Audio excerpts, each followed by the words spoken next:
did art happen in the original days? Because early, it was survival only, right? At the caveman level, if you took any time away from hunting and gathering, you were likely not to survive. So to take time out for art was a risk. Well, that's Maslow's hierarchy of needs, right? Yeah, it's that plus, because this is really fundamental. It's when culture starts becoming something other than pure survival. And that's that costly signal. That one of the stories that one of the articles that I read was really interesting. And an art professor had talked about how that came to be, why people make art, starting at the very beginning. What was its value to society?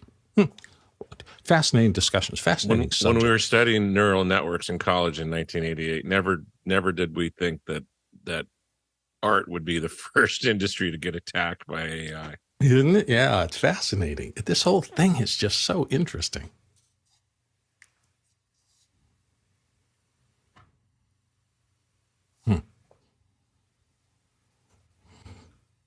So, Chris, you're back at 740 or something? Oops, you're muted. 720, 730. Cool. Question manager? Who's their question manager? Dave Proutman.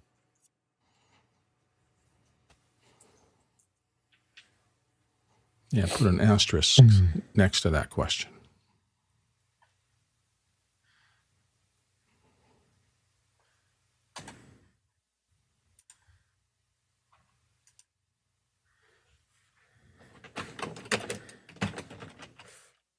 So at the NVIDIA conference, Bill, they had several sessions on this. Oh, that must have been interesting. And Adobe and because Adobe and Getty all kind of signed joint agreements, and the artists have to opt into the programming so that their artwork goes. Yeah, I've heard there's more and more of that the generative models, those large image models, for lack of a better term for them, are now being pushed toward opt-in rather than opt-out. Correct. Yeah. So that'll help a bit, but I'm not sure it's going to address the massive disruption that this is potential to cause. Yeah, but how do you reel in Midjourney and the ones that are open source already? They've already got the models built. It's an excellent question, and I don't have any answers. I am so noob at this, and I'm trying to get my brain around it. Because they put a server up in Russia or China. And yeah. Every time I put a peg in the ground and I think I can rely on this piece of thinking to help me understand this, somebody rips the peg out of the ground I read something else and I go, oh, maybe I wasn't quite together about that. It's been an interesting intellectual exercise, if nothing else.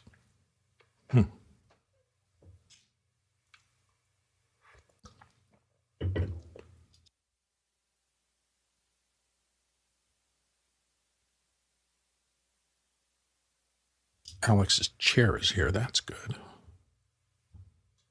He popped in. Oh, did he? You saw him? Good. Yeah, he popped in. Until I see that, I always think I should be ready just in case. But he's been pretty stable the last week.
Hi, everyone. Welcome to Office Hours. If you are watching on YouTube, you can find out more about what we do at officehours.global. Our first hour is general discussion about media and digital production.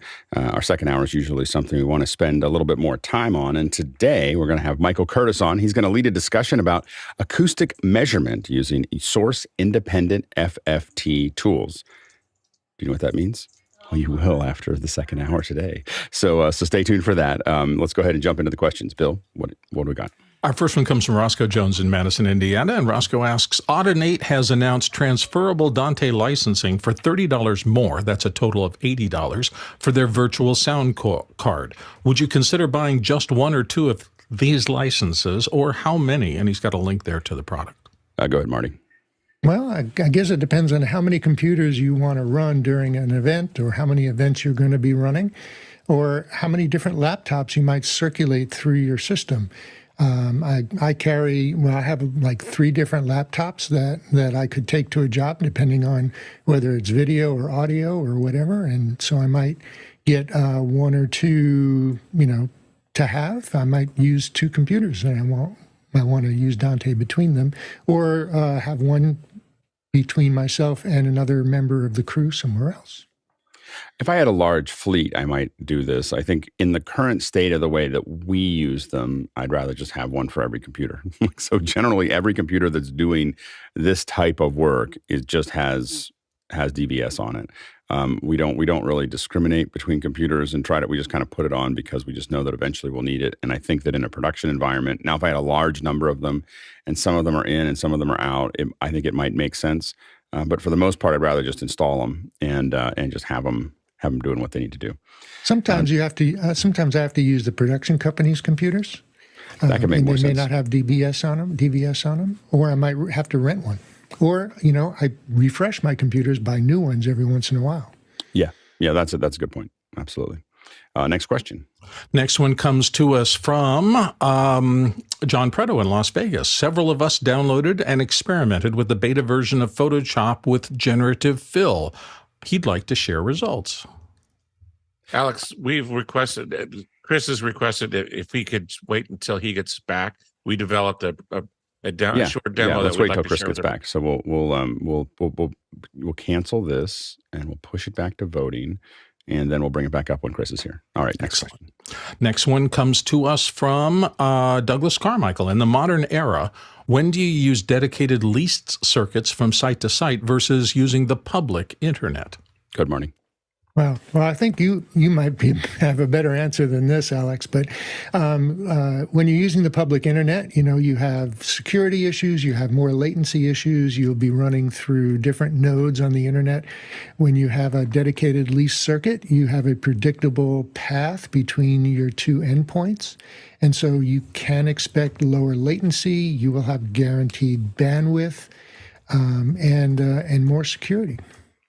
This is typically used between 2 different offices of the same company, where they need to connect their computers and servers between 2 different locations on a permanent basis, but can be used in production work, on a large scale event. Go ahead, Courtney. Yeah, Marty hit the high points there. Security and latency are the primary reasons. You'll typically see these between broadcast networks and their affiliates, where security, they don't want anybody intercepting the stream and hijacking it. They want low latency, and sometimes they used to before digital time-based correction became ubiquitous. They used to be able to genlock different television stations together so that they could share video without latency and without having to reclock the video. And a lot of corporations will lease their private fiber from a separate backhaul supplier for security to keep all of their communications to their different companies in line. So anytime you have a fixed infrastructure, like your buildings and different headquarters in different locations, then leased lines help with security and help with latency. But other than that, you could use a VPN on the internet, but it's a little bit less secure and not as fast, a lot less fast. Yeah, I lease a lot of lines, and as Marty alluded to, and we primarily use a service called the Switch to connect a lot of those lines. The main reason that we use them is A, latency, and B, stability. A non-public internet connection is much lower latency because you don't have to have as much redundancy in the process. It generally has a lot less loss. It's a lot more secure. It's a lot more stable. So we very rarely see any kind of once it's up, and those can be, again, a service like the Switch is pretty popular, and it's almost every major facility, arena or stadium has the Switch already built into it. Networks all have the Switch built into it. So it's kind of it's a web of networks that a lot of us use for those types of things. MPLS is another solution for that, and it does give you many of the same advantages, but then you have to manage it yourself. So those are the two big ones that we've used in the past. If when left to my own devices, I don't want to touch the internet. When I'm doing a production, I just find it to be just a mess. So, but we obviously use it, and then we add latency to it to make sure that it actually works. Next question. Next one is coming to us from Andre Dole in Berlin. I'm searching for a quick release rack screw solution. The aim would be to get quick access to the interior of our streaming rack, ideally from the back where the patch panel is located, without using a screwdriver. Go ahead, Marty. So you want to be able to pull a patch bay out of a rack while it's connected to other wires. That's a tough one. There's a lot of wires there that you might be pulling out of your rack. I was struggling with this one, and this is one that's come up a lot in my installations. There is one possible product that I found. This is from Radial Engineering, and they make these rack screws that have that are large enough to be screwed in by hand. They call them thumb set screws. The other thoughts I had were to use a shelf, but then you still need to secure the item to the rack. I don't know. Anybody else have ideas? Go, Jeffrey. Yeah, if you take a shelf and then you secure all the cables, if you really need to pull the whole thing out with all the cables intact, then you create a shelf and then you secure everything down so you can pull it out. There used to be these really awesome rack screws that I used in my IT days, which actually had a push button on them. So what would happen is the screws would have the little tines that would pull out that would, once you put it in, so it'd be secure, and then you push on the button, it'd pop out. I can't find them, but I did find a couple. First one comes from, this is on Musician's Friend. This is a thumb screw that you screw in the regular bolt, and then of course there's a thumb screw there, which you can then take a screwdriver if it's too tight and go from there. And then this other one called Rack Studs, which looks pretty interesting. I think it's the same concept, but it's also I think the fasteners hold that orange piece in the rack so the thumb screws don't turn out the whole threaded screw. So those are a couple, but I'll still look for the push button one because I know it's out there. Go ahead, Courtney. Yeah, this is a bad idea as far as replacing the screws with something quick release, because almost all rack mounted equipment is cantilevered. So those screws are supporting the whole weight, which is usually behind the screws, obviously. So anything that would be easy, like a push button to release, is probably going to break. A better solution maybe would be to get something that's on a sliding rack like this, Durham slide rack slots, where it's designed on drawer slides to slide out and slide back, and then you can just quickly fasten it to keep it from sliding out when you transport it with a twist lock on the side. But it supports all the weight and has drawer slides to slide out easily. But of course, cable management is the big key here. Is you have to provide enough slack for those cables to slide out and access the back. It's better to have the rack so that you can spin it around and access it from the back. That's my favorite way to do it. Yeah, there's Jason Bache has one that I have to admit, I figured I thought that Jason would be on today, so I didn't look too deeply. I was like, oh, Jason will have that answer. He's got some that just snap in, and I can't. He sent them to me actually, and I just was looking for them, but I can't find them. So anyway, I haven't needed to put a rack together yet in my house, and so I don't have them right off the top of my head, but we'll do a little more research on that. Next question. The next one comes to us from Steve Uroff in Madison, Wisconsin. I've been volunteered to do still photography at a 60 attendee conference. Document speakers, interactions, panel sessions, networking, and so forth. What E-mount lens would you choose for maximum flexibility? I mean, the go-to for a lot of these is going to be, I don't know exactly what the E-mount version of this is, but it's a 24 to 70 is what you're looking for. And you want to have something that's fairly fast.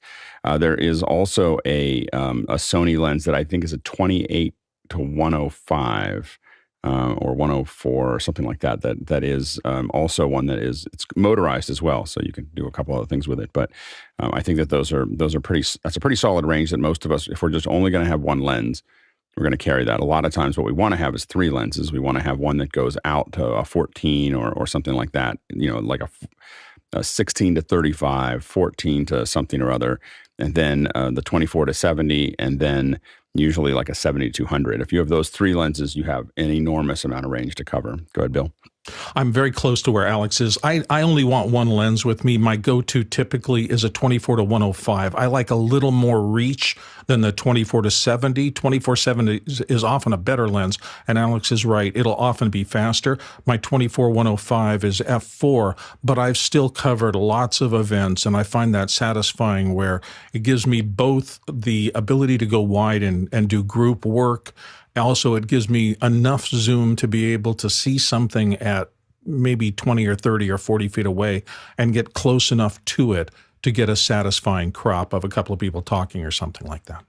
And remember that you can, with all of these things, you can rent lenses. And so if I was going to do a panel like this, I would have a small bag and I'd put a handful of those, that range of lenses in there. Rather than trying to buy one, I would just rent what I needed. They're very inexpensive off of organizations like Borrow Lenses. If you have a little bit of time to deal with the delivery and everything else, it's really, really cost effective. Next question.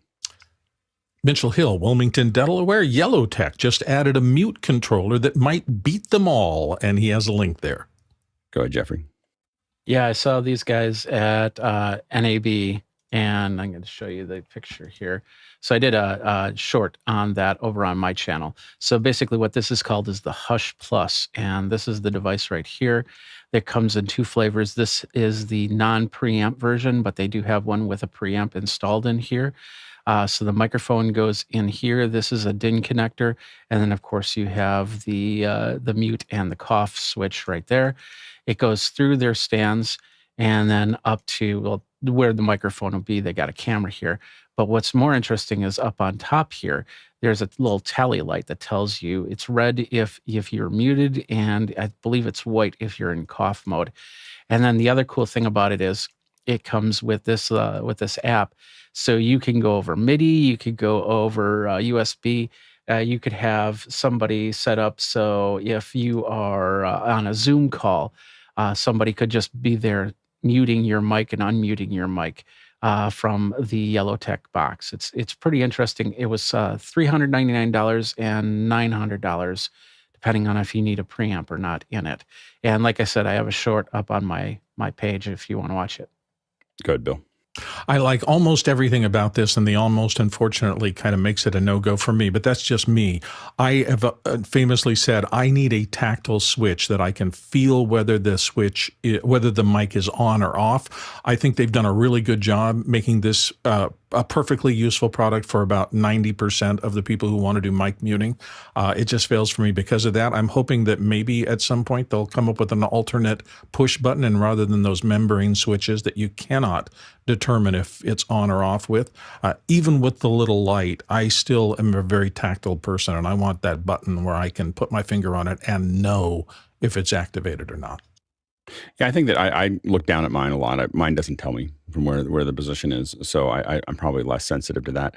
It is an interesting thing to be able to tally it on and off, with an external connection. So I find that to be interesting because so you could theoretically have, I believe, looking at this, you could have a light next to your camera. The way that I could have it up here, and when I tap on that button, I can see it next to my teleprompter or camera that I'm on or off. So with that hardware connection, it's pretty nice. So I probably wouldn't give up my 205 because I have other channels on it that are available to me via Dante. So I probably wouldn't change where I'm at, but I could definitely see how we would use it in a studio environment. Next question. Next question comes to us from Alexander Knight in Vancouver, BC. Any recommendations for neatly running and securing wires down the legs of a camera tripod? Velcro strips are okay, but hoping to find something that looks better. Go ahead, Marty. All right, so the answer here is TechFlex. TechFlex makes a series of monofilament braided wire coverings. We use these a lot when we're making wiring harnesses and such. But instead of all wires, you can have the tripod legs be around it. So there's a couple of different models. This one simply overlaps itself. And it's fairly rigid, so it's very easy to get in and out of. And you can cut these. You want to cut these with a hot knife so that the edges don't fray. You could burn the edge with a lighter if you don't have a hot knife, but you want to make sure that it's a nice clean cut on the end. So this simply folds over itself. You buy them in different diameters. The other version that they have, it has Velcro on it, so it's a bit more secure. Just for tripods, I don't see that as being necessary. So I think this one here, and this is called the F6 woven wrap, and you can see that they come in a bunch of different sizes. Another thing to look at is the Gravity Stands cable clip. It's a little one that clips on. I don't know if it'll work for all tripods, so you might want to take a look at. But it's built really for speaker stands, and what it does is it clips on and it has a little chute that goes through it. Now, it's not going to keep it tight. At some point, one of the advantages you want to look at is that you want to have those cables running down the stand, but typically you want to assure that they are really tied at some point before they get to the camera. So you want to create a little bit of an extra loop, and then you want to make sure that you tighten it at that point to make sure that if someone pulls on that cable, it's not pulling on the connector that's going into the camera. So oftentimes the camera has to have enough movement as well to move back and forth. So think about that as you do it. But so this Gravity Stands wouldn't necessarily, this cable clip wouldn't necessarily give you that, but it does look nice. I've used them on speaker stands. Go ahead, Bill. Well, and the other normal thing, this is an old monopod of mine that I'm still using to this day, and Manfrotto and a lot of other companies gave them to you with these little clips. These little clips are a plastic holder that has a little tunnel through it so that you can run any kind of wires. The reason that I still like using these to today is that you can get an extra pack of them and have as many as you need up and down. But in the case where you wire things and then you realize, oh my gosh, I didn't run another cable, this in the field can be pulled off and you can string another wire to add to your rig through it. And then to meet Alex's requirement, which is I agree with 100%, I put a piece of gaffer's tape at the bottom of whatever structure I'm doing and another one at the top with that strain relief loop. But I really like these little things. Also, some of them are really nice because they have a little tiny plastic molded hex driver in there. And for the tripod that they work with, you can actually increase or lower the tension on the clips on your tripod by using this plastic thing that's always around and available. Yeah, go ahead, Courtney. Yeah, that's cool. I didn't know that they had made those. You'd have to get them for the right diameter for your tripod. And if you have a 3D printer, you do like I did and print these little cable clips. This one has space for the cable in there, and it's designed for square. The square support stands on my mic stand, so they just snap on. But you can design them with your 3D printer to fit the diameter of your tripod legs. And with PLA, you can make them just slightly an opening that will snap over and hold it securely and have room for however many cables you need to route. Jeffrey, real quick.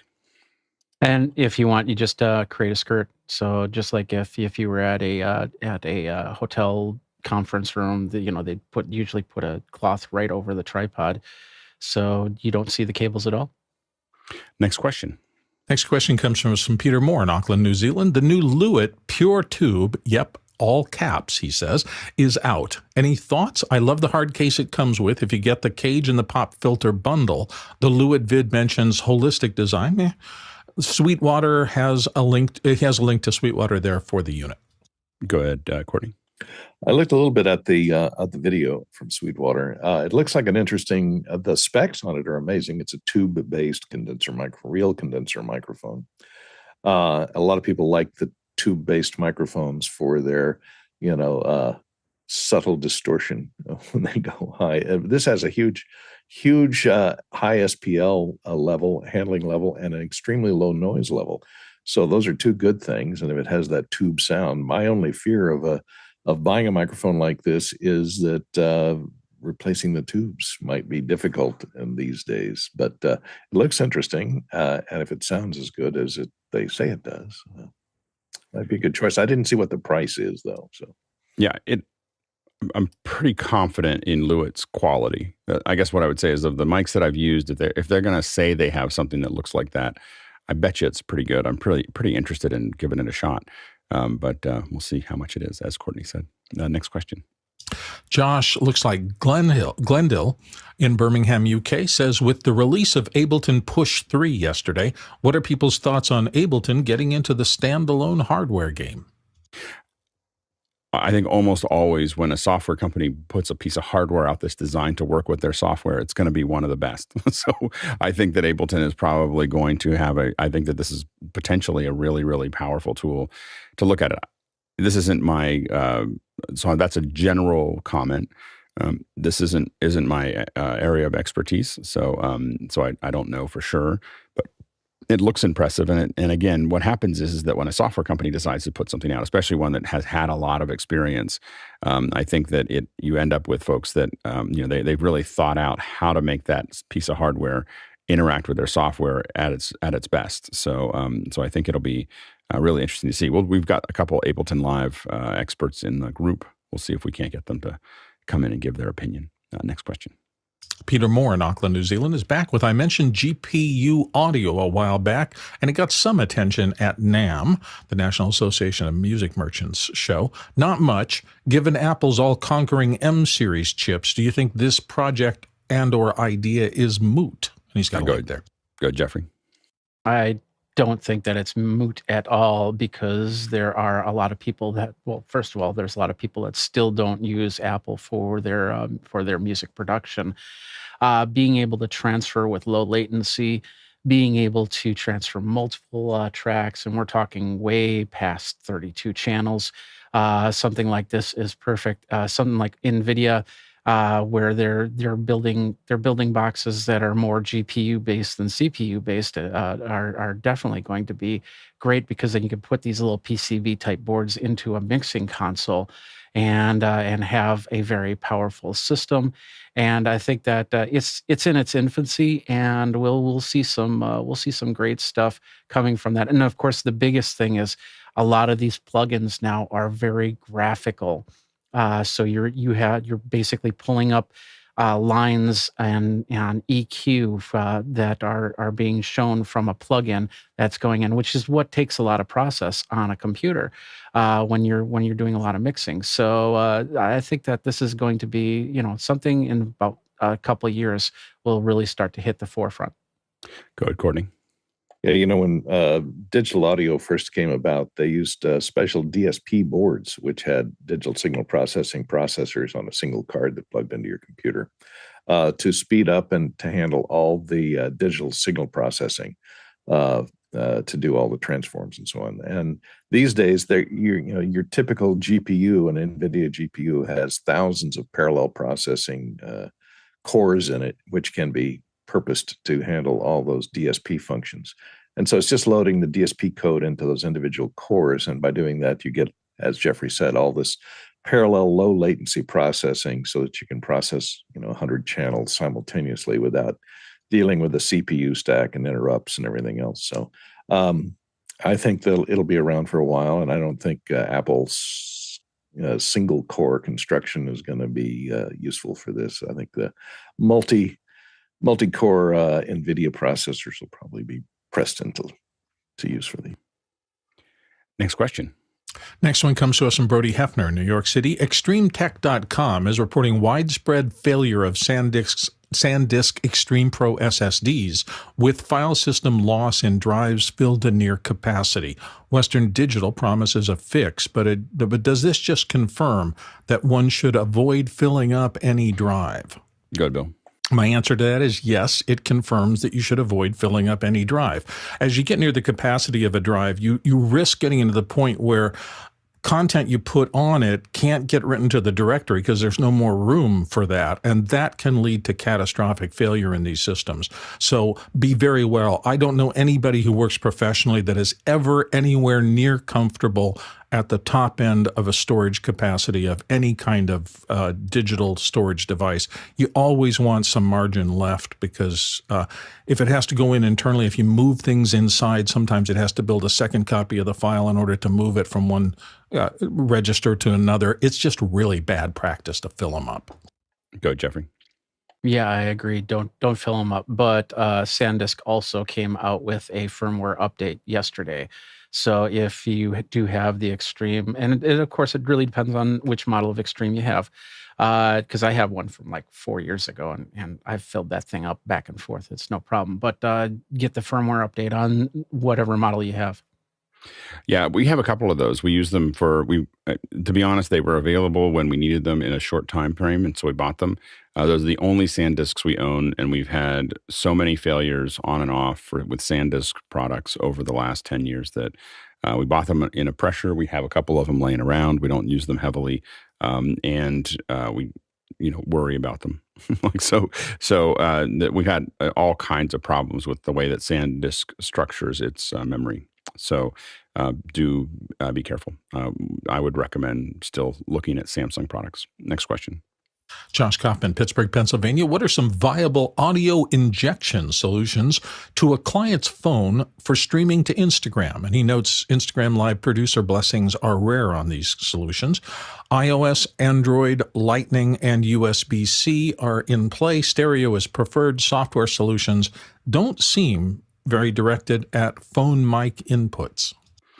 Yeah, I think that this is where you may want to look at. I believe is it YOLO that makes the Android device. There's an Android device that's made that's designed for Instagram specifically, and I think that you want to look at that there, because what it does is it says I'm a phone, and then it has regular inputs that you can use for that. So if I was going to specialize in an Instagram output, I think that would be that'd be what I'd look at first, is something that's going to be an Android device that emulates that process. The problem you're fighting is that Instagram has this misguided opinion that they're trying to keep everybody on an even playing field. They're trying to actually make it harder for you to do what you're trying to do. They want everybody to just do it with their phone, because companies like my company and other people's companies push the envelope a little harder, and it makes it hard. People feel like, oh, if I can't do it that well, I'm not going to do it at all. And so they've built an opinion that bad video and bad audio is what they want everybody to be doing, and they're bringing kind of the entire quality process down. So the more we can hack it, the better. You still can use, I believe, Yellow Duck to hack that system and get around it, and then of course, the craziest one is to go ahead and build a rig that you're shooting a screen, but we should continue to resist. Next question. Harshid Trivedi in Daytona Beach, Florida, and here on the panel today says a friend had wanted to ask, hey, you seem to know lots of stuff. Do you have recommendations on what to use to record a podcast when the hosts are in different locations? Thanks.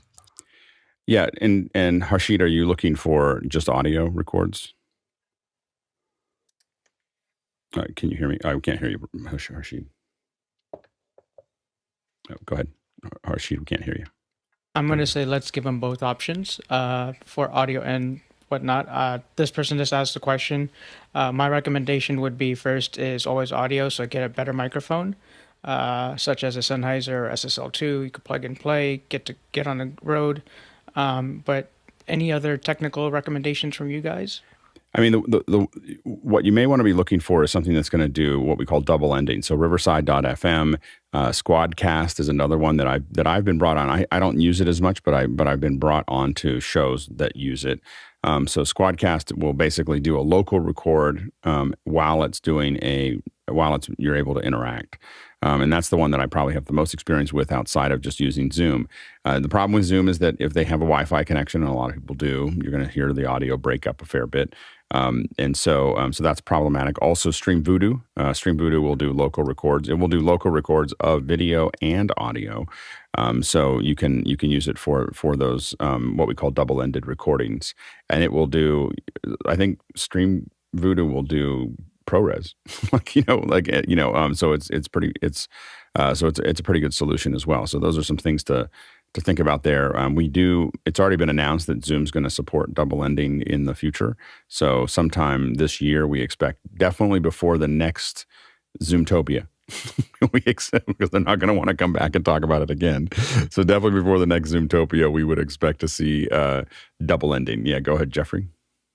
Wouldn't this be a good solution for the Dante license transfer? Because then you can put the Dante license on people's computers. They can do the show. It could come back to a mixer or a DAW, and then you have, because I'm assuming you want that separate control of all the speakers. And you're talking about doing Dante over the internet? Possibly, yeah. It doesn't work. Okay. I can tell you, so many days and weeks and hours of my time have been dedicated to that one thing, and doesn't work.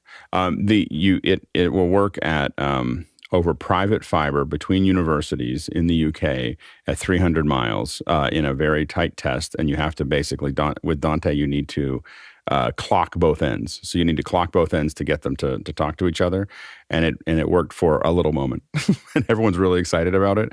But in general, over the public internet, Dante is just too finicky to do that. The best way to connect, if you're going to do that kind of connection, Unity Connect or Source Connect are the two things that a lot of people use for that. Unity Connect being the less expensive version of that process.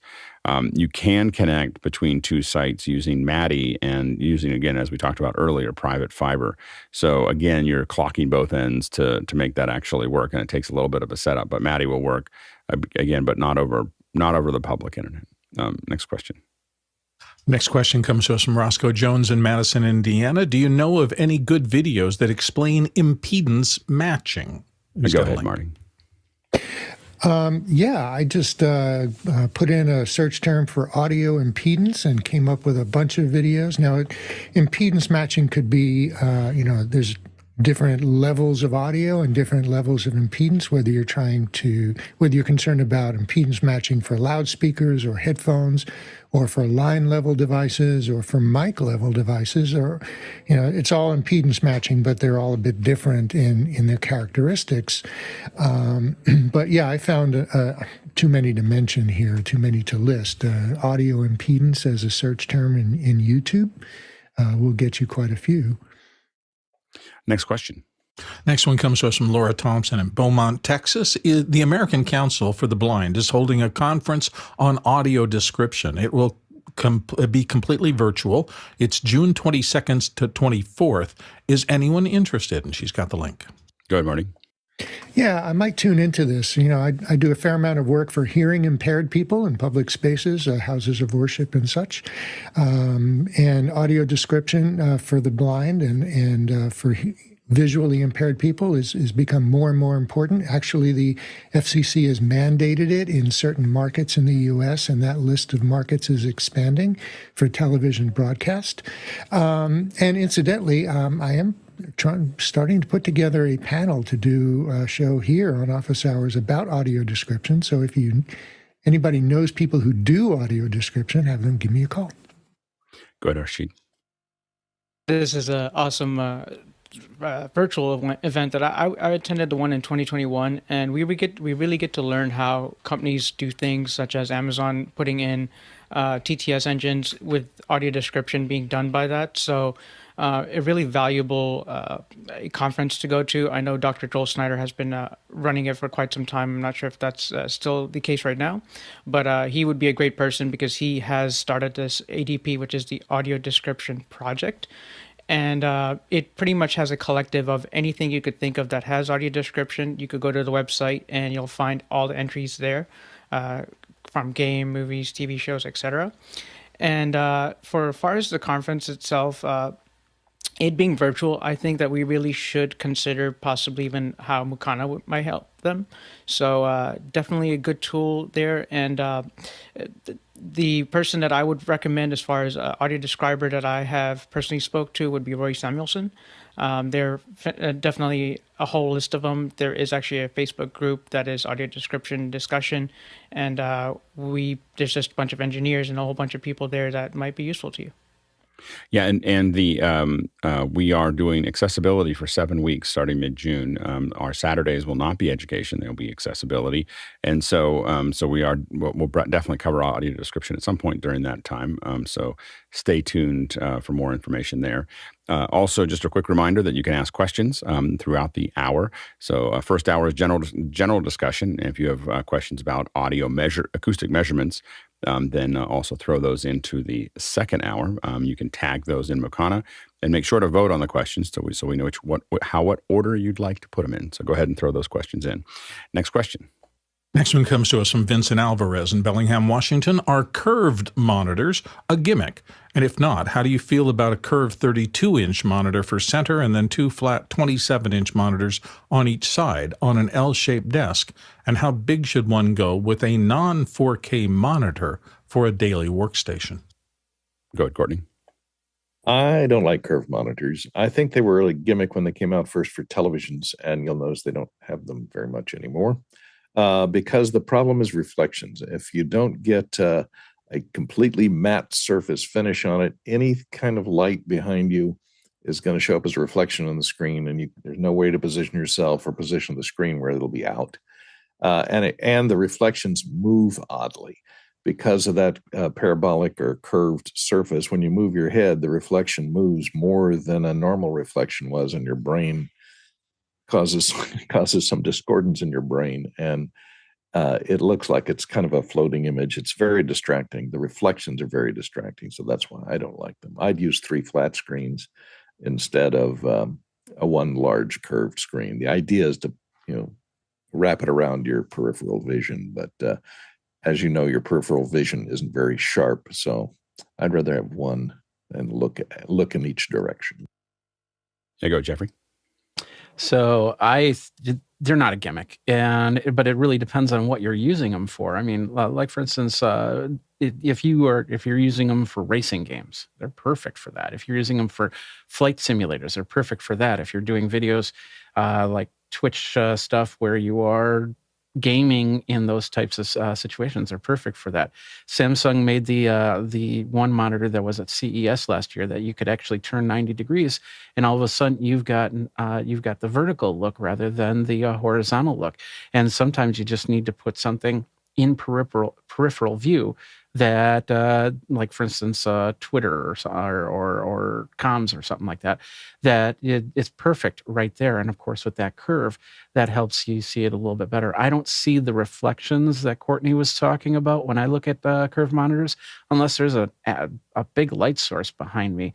Then I think it's fine. So it really depends on the situation that you're using for. Personally, I like flat monitors, but I wouldn't be opposed to using a curved monitor. I just have to figure out how to use it.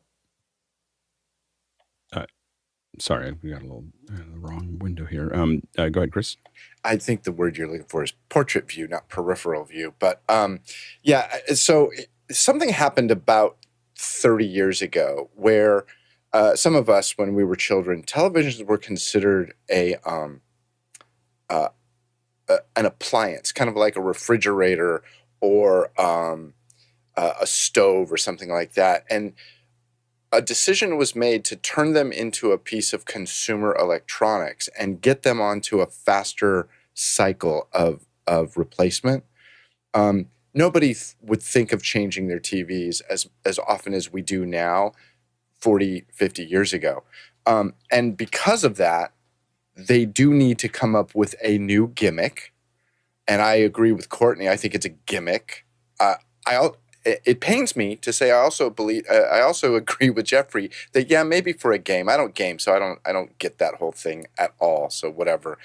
But keep in mind, 3D television, all these, there are gimmicks. And if you step back 10, 20 years, you can see the cycle of gimmickosity. Anyway, you can see that they are trying to make gimmicks out of TVs because they want to sell you. They really want to sell you another TV every 3 years. Go ahead, Marty. Wow, Chris. I love the way you explain things. So I have two 27-inch monitors here that are at slight angles to each other in front of me with a camera in the center. And I like the way that is. It gives me a really wide view. They're extended monitors. And I have a 42-inch curved monitor over here. I can't show it to you, but it's nice and wide. But it's not quite as high, as tall as these 27s in front of me.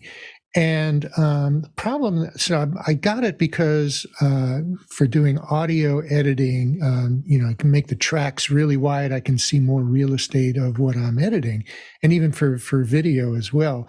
But the issue I have because of the lack of height is that the text scaling is really kind of small and makes it hard to see sometimes. So, curved is really nice because peripheral view is a bit better, but you can take two monitors and effectively do something like a curve with a little angle between them and get the same thing.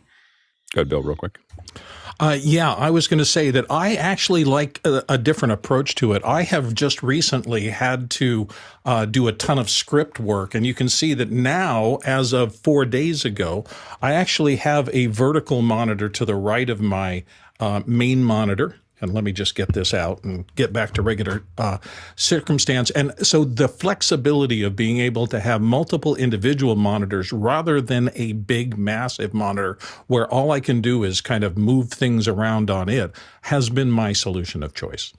Yeah, I just standardized on, generally I have a lot of 24-inch flat monitors. I put them in their big circle around me, but I don't want to have a curved monitor. I just like to have the same size everywhere, and it works really well for me. Next question. Douglas Carmichael's up next. And Douglas says, how would you compare Moto to other 3D products? Moto was really revolutionary when it came out. I think it probably has lost a little bit of its lead in the past, but a lot of people who still use it, it's very fluid. So for modeling, it's a really fluid. The rendering never really took off as much as I think the modeling itself. It's got really great tools for just very fluid modeling. But of course, what happens is as they go out, it's not competitive across all the different places and things like Cinema 4D, as well as Maya and others, Blender, all started to catch up with that. So I think it's a really good product. I think that it's probably not as competitive as it was when it first came out. Next question. Next one comes to us from John Preto in Las Vegas. Several of us downloaded and experimented with the beta version of Photoshop with generative fill. Would like to share our results. Go ahead, John.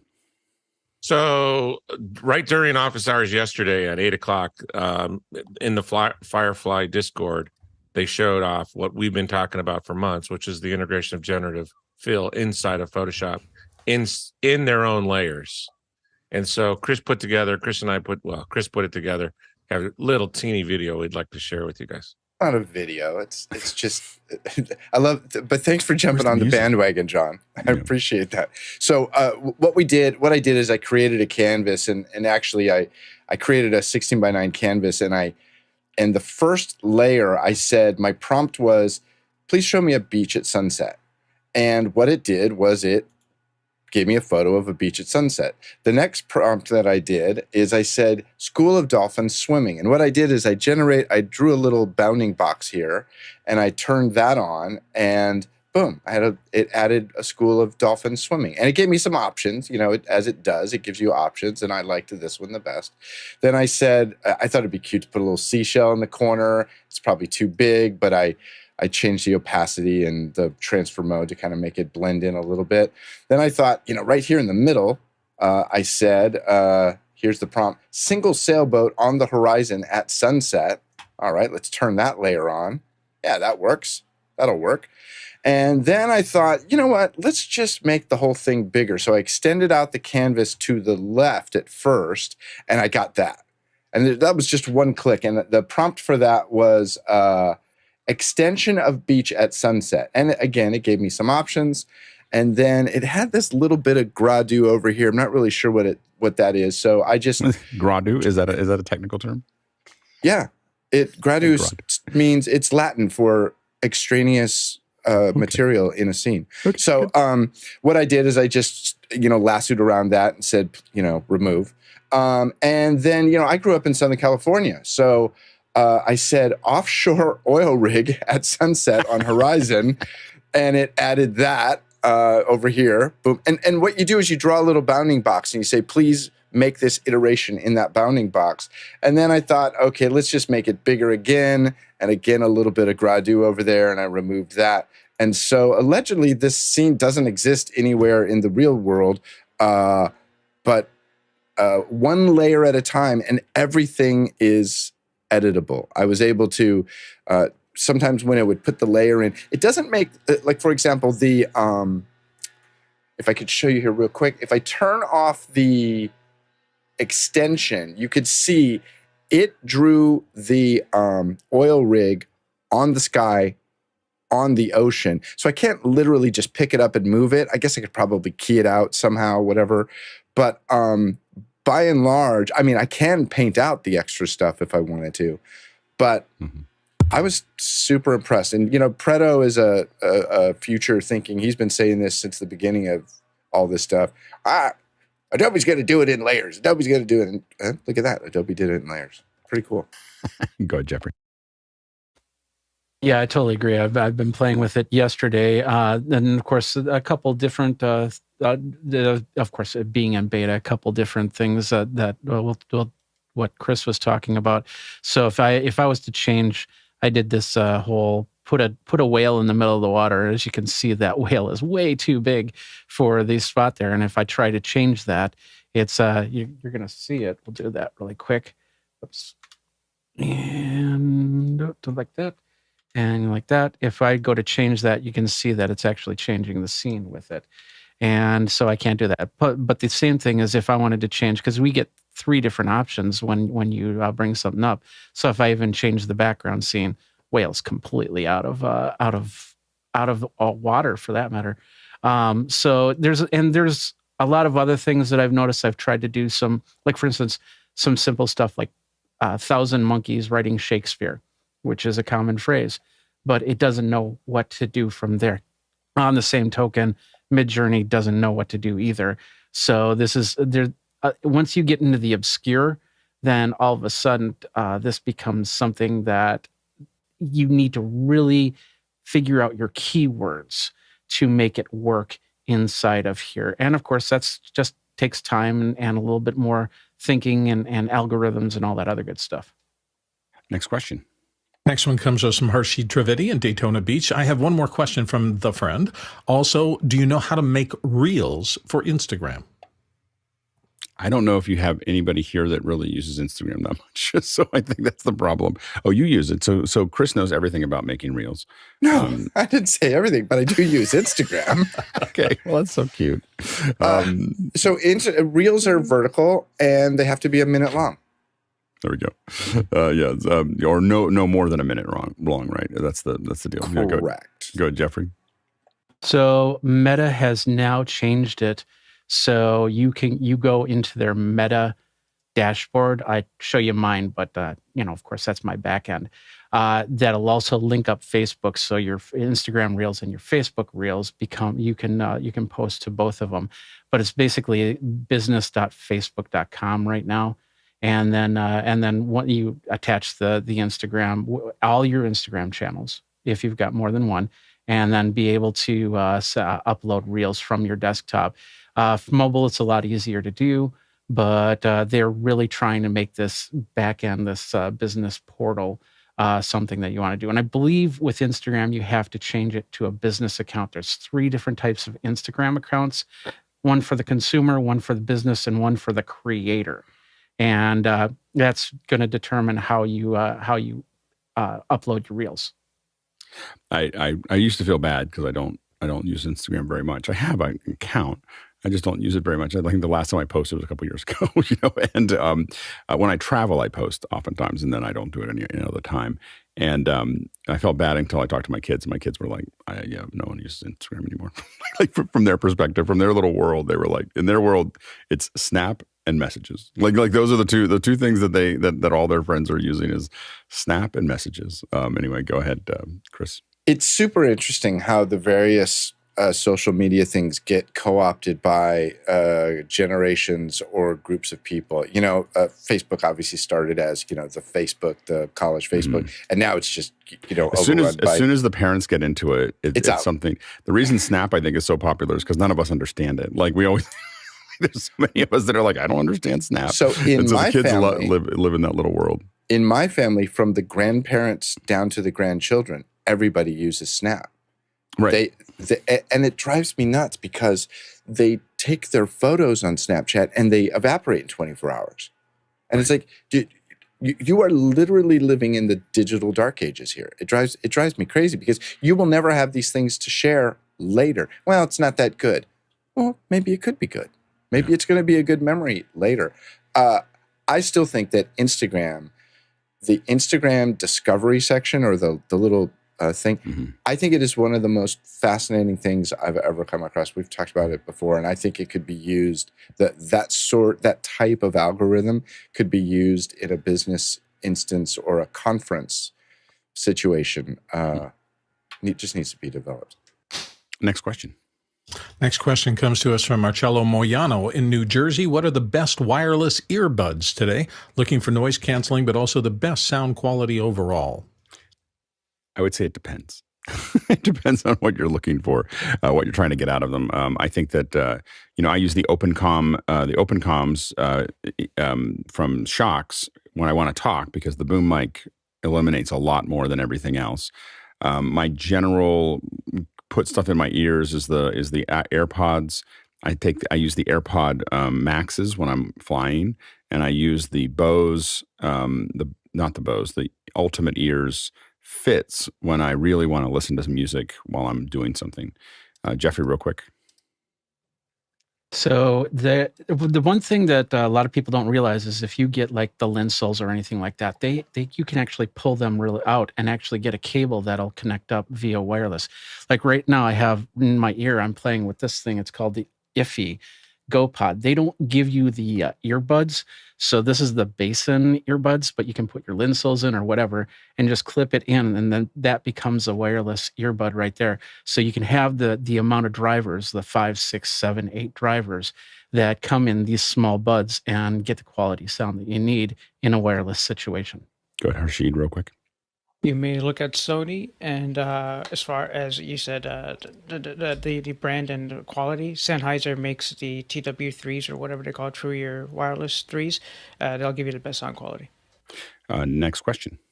This one's interesting. Mike Edwards in Brooklyn says, morning, everybody. What's the audio panel's thoughts on the Nopia, N-O-P-I-A? Go ahead, Courtney. Nope. This is what it looks like. It's an interface. And I have to say, it's going to be a steep learning curve when you look at that, and nothing's marked, nothing's graduated, nothing's pointed out. It's this interface for software that is chordal. It's based on chords.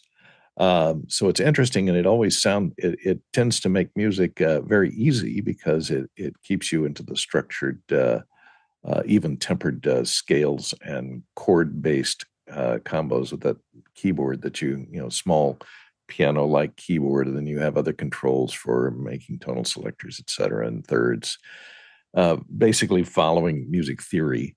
And it interfaces with a workstation, the software that runs on your computer that records the output of it. So interesting, but a very large learning curve, and with nothing marked on the surface, it's confusing to me. I have that problem with a lot of instruments, is they don't have enough markings on the instruments, like the saxophone, the keyboard. No markings on the keys. Like, go ahead, Jeffrey. Yeah, this is what happens when Wes Anderson makes a music device. So it's actually really nice. It's there is a learning curve to it, but it's for people that really don't want to get into the deep music theory. and build out some simple chords and some lo-fi beats or anything else for their YouTube channels. So once you get a hang of it, it will be fun. And of course, it connects up to the computer. So I'm assuming there's also going to be an interface that'll help you with all the buttons and dials. Next question. Peter Moore, Auckland, New Zealand. Any chance of getting Michael Feiner Jr., OBS expert, on After Hours? And he's got a link. Maybe even on second hour. So we'll have to take a look, see if we can get him in. Next question. Paul Wallace, discuss the difference between Stable Diffusion and DAL-E, and he's got links there. Go ahead, John.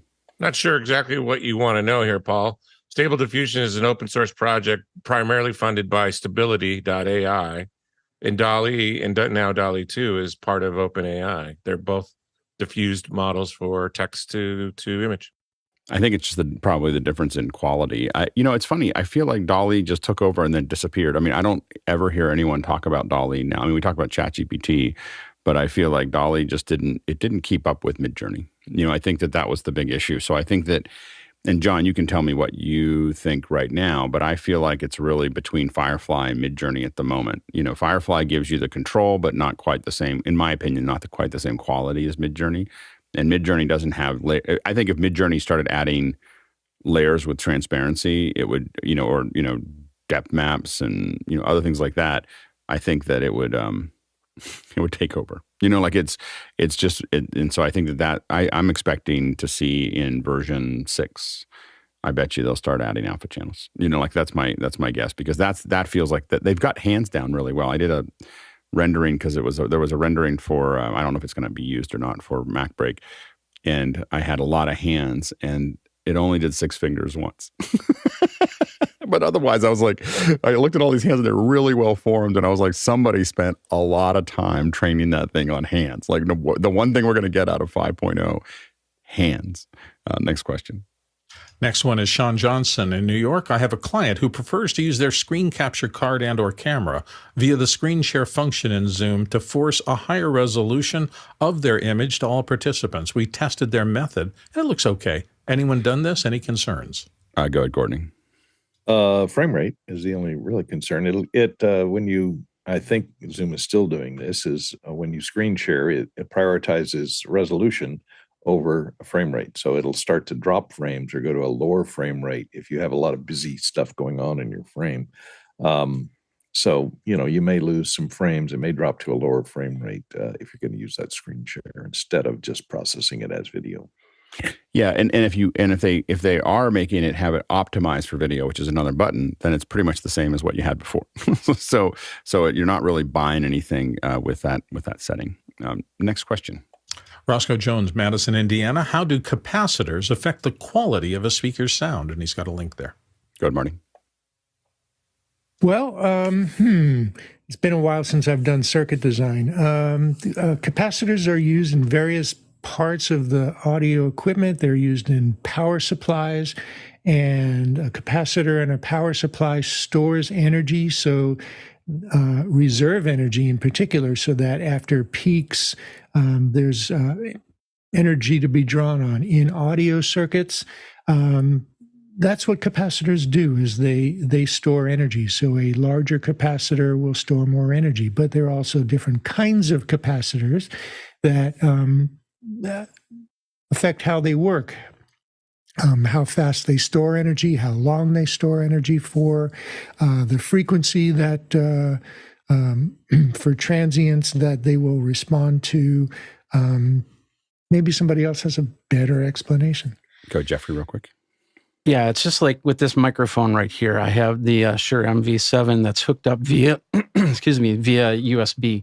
USB has a capacitor on the other end, so it can give you consistent power. If you're just if you don't have the capacitor in the pattern there, then all of a sudden you get inconsistent power, and then you can create cutouts. I have a QSC touch mix, and that's the biggest problem with the touch mixes is the capacitors start to go out, and the channels start to fade, or they get audio buzz or anything like that in there. And the older touch mixes, a lot of people have been switching them out with actually a little bit better capacitor, and they've improved the sound of their QSC touch mix because of that constant power flow to the microphone. Good, Courtney. Yeah, capacitors are used for signal coupling or decoupling of DC.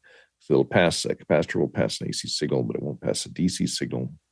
And it's used in that respect also for filtration. And so networks that are designed to send all the bass to the bass driver and filter out the high frequencies so that the high frequency sounds don't hit that bass driver. They're used in crossover networks inside speakers to separate the frequencies to the individual drivers. So they're filtration devices and they're coupling devices, and they prevent DC from being passed over to a speaker that's designed to get AC only. That's the DC decoupling feature of it. So it's used in a number of ways. So it depends on how you're using them as to how the quality is going to be affected. Next question. Gordon Lake in Los Angeles. The Sennheiser EWD series can get you a wireless handheld lav and receiver for around $1,000 US. The Shure SLXD comes in around the same price. At that level, does it really matter which one you choose? Yeah, I think it's more of I will say that at this point, it's more of a choice between what brand you use the most or what brand you trust at that price. I don't think that it really, the things that start to set themselves apart are usually at the higher end of those markets. A lot of us use a lot of Shure Axions. So we tend to be, once you start using Shure, you tend to lean into it for those types of systems. But the Sennheiser stuff is very good, and especially at $1,000, I don't think that that range doesn't really distinguish itself one way or the other. It's reasonably solid. It's slightly better than the entry level and not quite as good as the upper level. All right. We are jumping into our second hour, and we're going to be talking about acoustical measurement with Michael Curtis. Hi, Michael. Can you hear us okay? I can. It's good to have you here. And can you tell us a little bit about your background? Yeah, so I grew up a musician who got dragged into the other side of the booth in college, but I worked in studio world even before that. So I've had a kind of wandering career. Then I had a record of mine butchered that I produced in college by a mastering engineer. I thought I can learn this, so I jumped into mastering. And so that was a blast, set up a mastering shop, and I still got that going. But then I decided my spiritual gifting is learning all the super nerdy subsets of all the cultures. So within recording, no one grows up wanting to be a mastering engineer. So I did that. And then when I got more into live sound, where I live now in Rogers, Arkansas, there's a lot of corporate gigs. So I was doing that. And then I realized I wasn't very good at system deployment. So about 4 or 5 years ago, I was like, let me dive into that niche there, the really nerdy one, and go there. And that's where I find myself today, where I still mix a lot of shows. I design systems, and then I also teach others how to get great results out of their sound systems on the YouTube channel. So I'm part mastering engineer, part A1, part system engineer, and part audio educator. That's amazing. Can you tell us a little bit about what, for folks who are just getting into this, what acoustic measurement is? Yes. So basically, we're able to use our ears, right? When we listen to anything, we have subjective experiences. We have the actual loudness, the timbre, the musical content. Not all of us are into Cardi B. Some people like Dwight Yoakam. Like that is all part of the sound we're taken up of. But with measurement, we're just getting raw data. And we're able to use a system to interpret data. And that's usually a computer running a software like SMAART or Rita or Open Sound Meter that can display this data, but we have to get data in. And so we put a microphone that has a very flat or neutral response that can hopefully capture whatever's going on in our measurement environment really well, put it into our computer, and we can do things with that signal and parse out some data. And ultimately, it can just help us make better decisions with what we're trying to accomplish. And that's maybe fine-tuning the crossover network that you just mentioned in a speaker design. That could be tuning a sound system. That could be putting together a 9.2 or 9.4.2 Atmos system, whatever.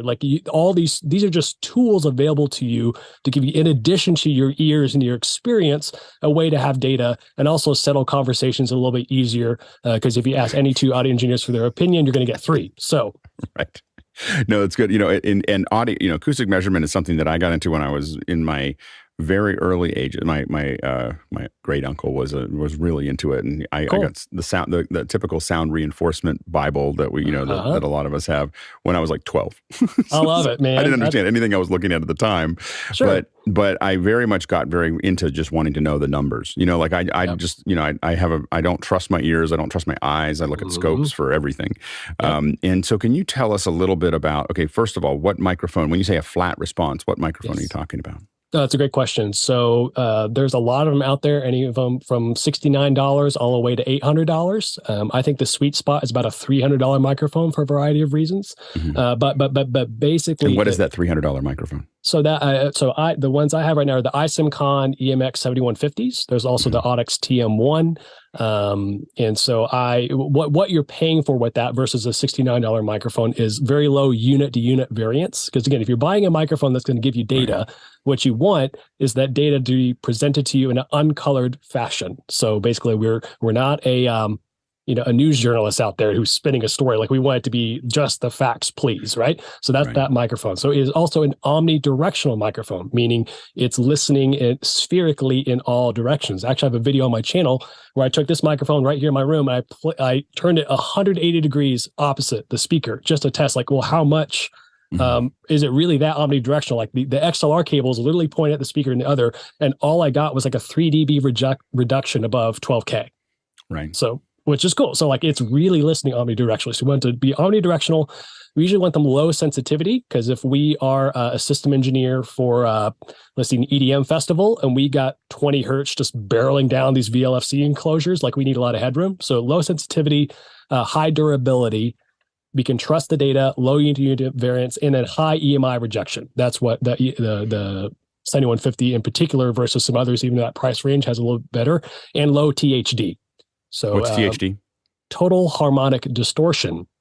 So that's actually something where the Earthworks has the iSimCon Beat is a little bit better THD performance. But in my opinion, again, it's a fantastic microphone. Again, you could also get the Behringer ECM 8000, which is $69, $89, something like that. It's still good results. It's not going to color the data a lot versus this $300, $320 microphone.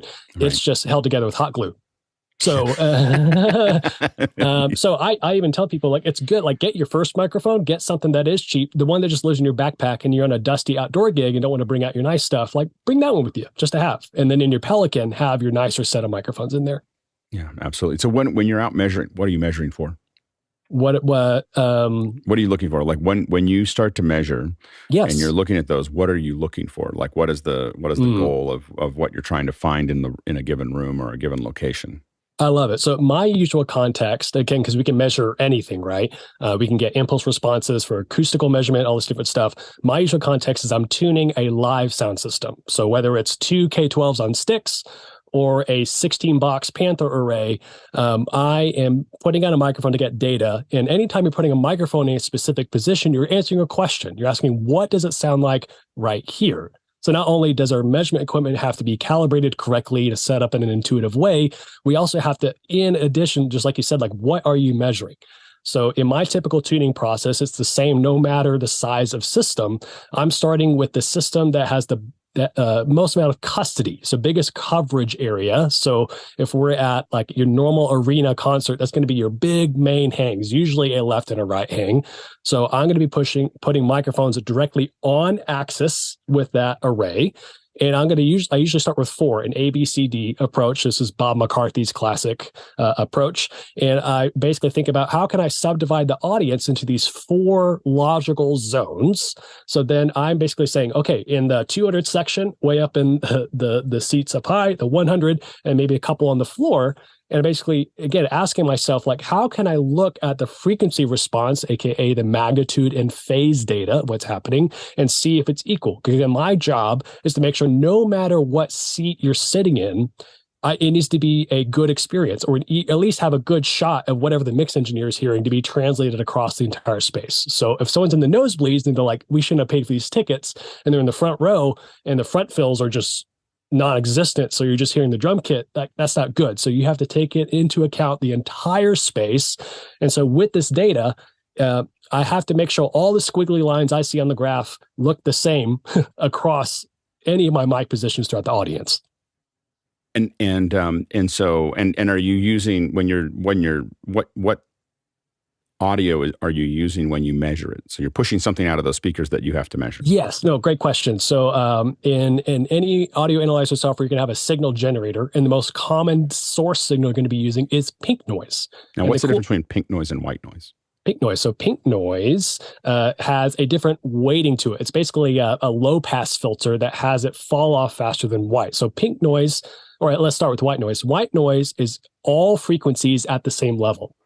So if we know with audio and our logarithmic hearing, or the way logarithmic, I guess the frequency scale. So if we look at A440, like our normal tuning note, if I want to go up an octave, I double that. So it'd be 880, and then we double that again. So we are doubling. So if we have a doubling every time we go up an octave, that sounds like the same space into our ears, but that's twice the jump in actual frequencies. So if we have equal energy per frequency, that means we have twice the energy per octave. And so we have this shift upwards to where it sounds like to our ears a lot of high frequencies. But with pink noise, it basically levels that out. So we basically have equal energy per octave. So pink noise to our ears is going to sound really bright and thin, and pink noise sounds flat, whatever that word means, to our ears, and that's equal energy. So with our tools, though, I use SMAART. I could use any test signal I want. If I'm doing a dual channel measurement, which we'll talk about here in a little bit, it doesn't really care as long as the source signal is consistent, and it doesn't really care. But why pink noise? Well, I can't test my subwoofers with a flute solo. So we play a test signal that is able to occupy the full frequency range that we're concerned with. So that's usually 20 hertz all the way up to 20,000 hertz. No, absolutely. And for those of us who work in events, sometimes that pink noise can stay on for a long time as people figure this out. Yes. So you get used to it. Like it's like that and the 1,000 hertz, tone. Oh, yeah. Video. Yeah. So. You just kind of hear that for, sometimes it feels like hours of it running. And how do you approach that? So when you're going into a facility, it gets all set up. Is that pretty much the first thing that you go out and do is start to measure where you're at? So it depends how much I'm involved with pre-production, the actual show, my mixing it. More often than not, I'm also mixing the gig. So just system engineering is just a facet of what I'm doing inside of it. More and more as the bigger shows I'm getting on, that's being parted out, but majority is I'm involved with it. So before I start, what people think of the classic thing of tuning the system or toning it, as I need to verify the system. And if I had no time at all, I need to verify that, yes, is polarity consistent across all drivers?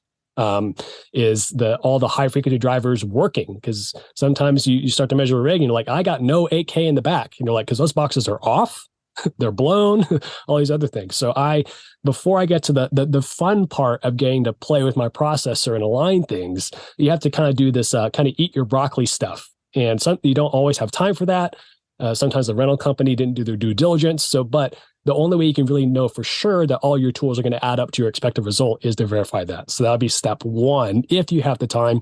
If you don't have the time, you're going to have to blend those two together as you go through and measure each zone. Am I looking at the data? Can I trust what I'm seeing? And is it consistent across the other equal sources that I have? So, but I always have, again, it's the same approach no matter size of system. Start with the system that covers the most amount of people, line up on axis, go front to back, see what that looks like. And then you can start look at horizontal aiming. Is that covering? Then work to the fill systems. So that it's pretty logical. I guess, again, it's not my idea, but I just like this way of I'm not having to worry about changing it every time. I can kind of adapt this approach to any size system I'm on. Yeah. And then how are you using those measurements? Yes. So you get those, you get those measurements. Got it. And what are you adjusting to make that work? Absolutely. So within my software, I have a target curve. And so are you able to show SMAART? I don't know if you have. Yeah, I got it. Screen share. Yeah, that'd be great. Let me go. It's an incredible piece of software. It really is. And so I got to find my share screen, share right here. Go over to transfer function view. Have a nice little folder here on the left. Okay, y'all got it? Yeah. Yes. Awesome. So on this bottom, I have my magnitude graph, which to most would feel like this is very similar to like an EQ graph. You can kind of make that jump here. So this white line is the tonality of a music-based system I like to get to. So if this would be just a straight line of like no change, I like a bump in the low end on these corporate gigs from basically starting at like 300 and it's about a 7 dB lift. And then at 1K, there's a little bit of a drop off and then a low pass about 17K. So again, excuse me, this is if I'm on like a corporate gig. If I'm on like full bigger arena stuff, I was using this outside recently. So I changed my trace to white or black with the other skin. Here we go. Now we're back. And this has a bigger low end bump. This doesn't work for everybody. This is just the trace that I like to use to get out of my system. So when I'm measuring, even if it's, again, a point source on a stick with a single 18 sub, I'm looking at a measurement. So let's go to a recent show here. I just finished this commencement gig. So this was the mains right, no EQ. So here's a bunch of messy lines. And this is the measurement of the sound system before I did anything. So this is I always go in the same order: green, orange, pink, yellow. Let me just clear out the coherence line for a little bit so this is a little bit easier to read. I'm going to apply some smoothing just for those who might be new to just make this a little bit easier. So this was the response of the line array front to back from basically the first row and then 100 feet back to the second. So if this first microphone was yellow front row, about 25 feet, another 25 feet. I can see like, okay, I'm now comparing each of these equal input sources to where like I need to make an EQ adjustment to get to my curve, right? And so the thing is though, on this particular show, and I just released a video on it, only had one processing channel for all 12 boxes. Ouch. So I had to make one EQ decision for that entire hang for everybody.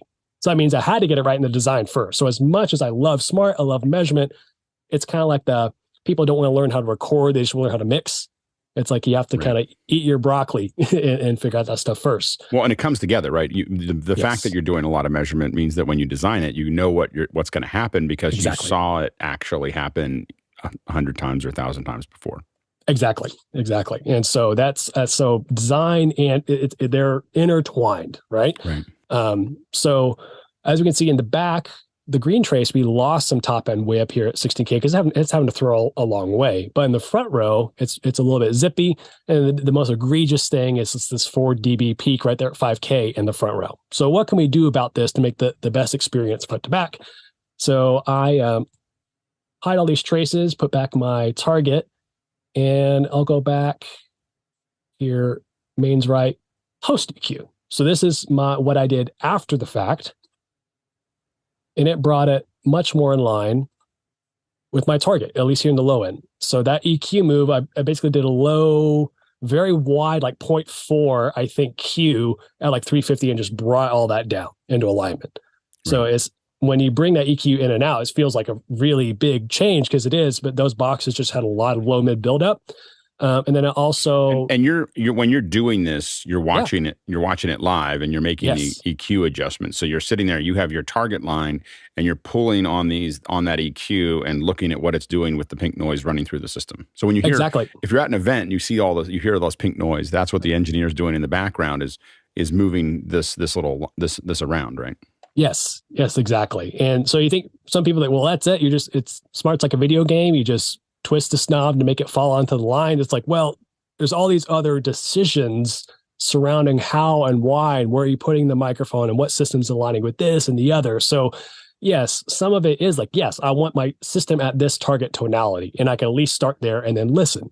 And I go there, but then there's like, okay, how do we integrate the subwoofers into this? How do we choose the crossover frequency? What level are they at? Because my subs are on the ground, but my mains are in the air. So level front to back is going to be very different for the front row versus the back versus the rate of change from the mains all the way to the front. So where do I set the subwoofer level? In the middle, in the front row, in the back? So there's this kind of decision making matrix that this data merely informs the decision you make. It's not the end all be all. That's great. And is this the primary? So this is the first thing you're doing there. What are other things that you might be measuring during, as you get ready for a show?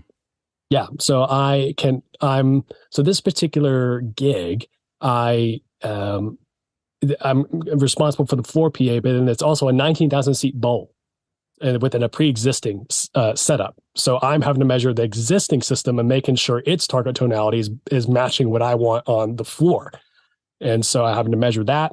If I want to get really fancy, I can actually take an impulse response of the room, and I can load that to a convolver, and then have it as something that I can use for later reference. If I'm mixing in that room, I can run a mix through it and actually hear later, like, what does it feel like to mix there? So, and when you do the impulse, is that a real impulse, or is that a sweep? So you can do either in SMAART. You can there's certain pros and cons. One can get a little bit quicker. Some you can do averaging on faster. Some can window out certain data. I would say acousticians are usually using a sweep more. And then if you're just needing to getting a quick capture of the room, pink noise will get you there faster. And so when you say pink noise will get you there faster, but that impulse is something that is that truly a momentary impulse, or is that something that you're just running?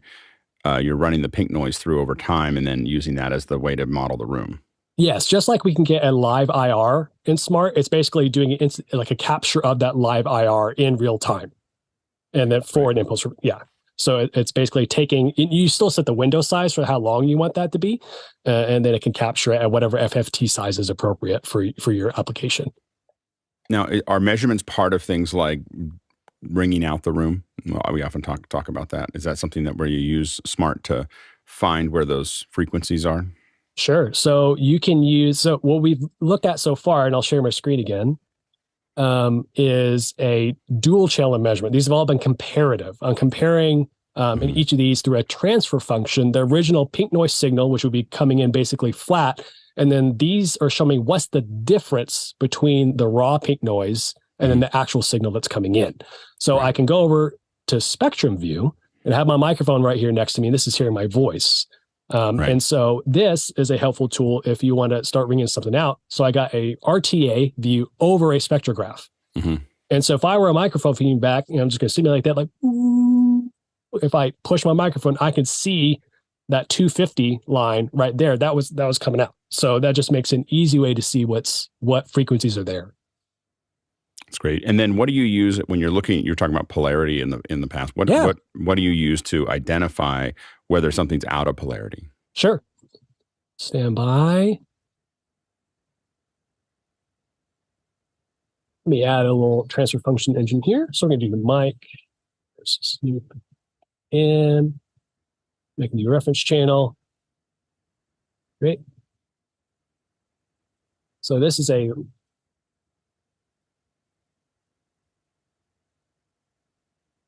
we're looking at a live measurement of the speaker that's right here next to me. And I can show you real quick. It's this right here. Just a speaker. It's about a foot away in front of my little Fostex. I've had this 10 years. And we want to sync this up because we want our measurement and a reference signal to be synced up to get some good data. We'll just hit the D key and it'll do that. I can see this impulse response. You can see how it's going down and up. I can look at polarity by seeing which directions it's going first. So I know there's like a whole lot to unpack here. We got the phase graph, we got polarity, we have all this other stuff, but I think it maybe a better thing to show you is actually this mystery processor.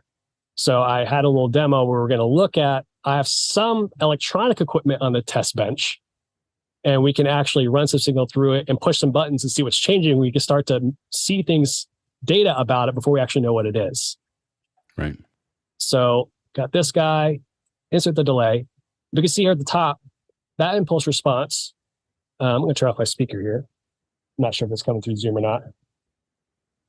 Oh, we don't hear it. Okay. The noise suppression is doing great. You also can't hear my 3 children in the background. So that's good news. So on my processor, or this thing I have on my test bench, you can see positive polarity. It's linear. We don't see much change in the magnitude graph. But if I hit here, see how it flipped over? Right.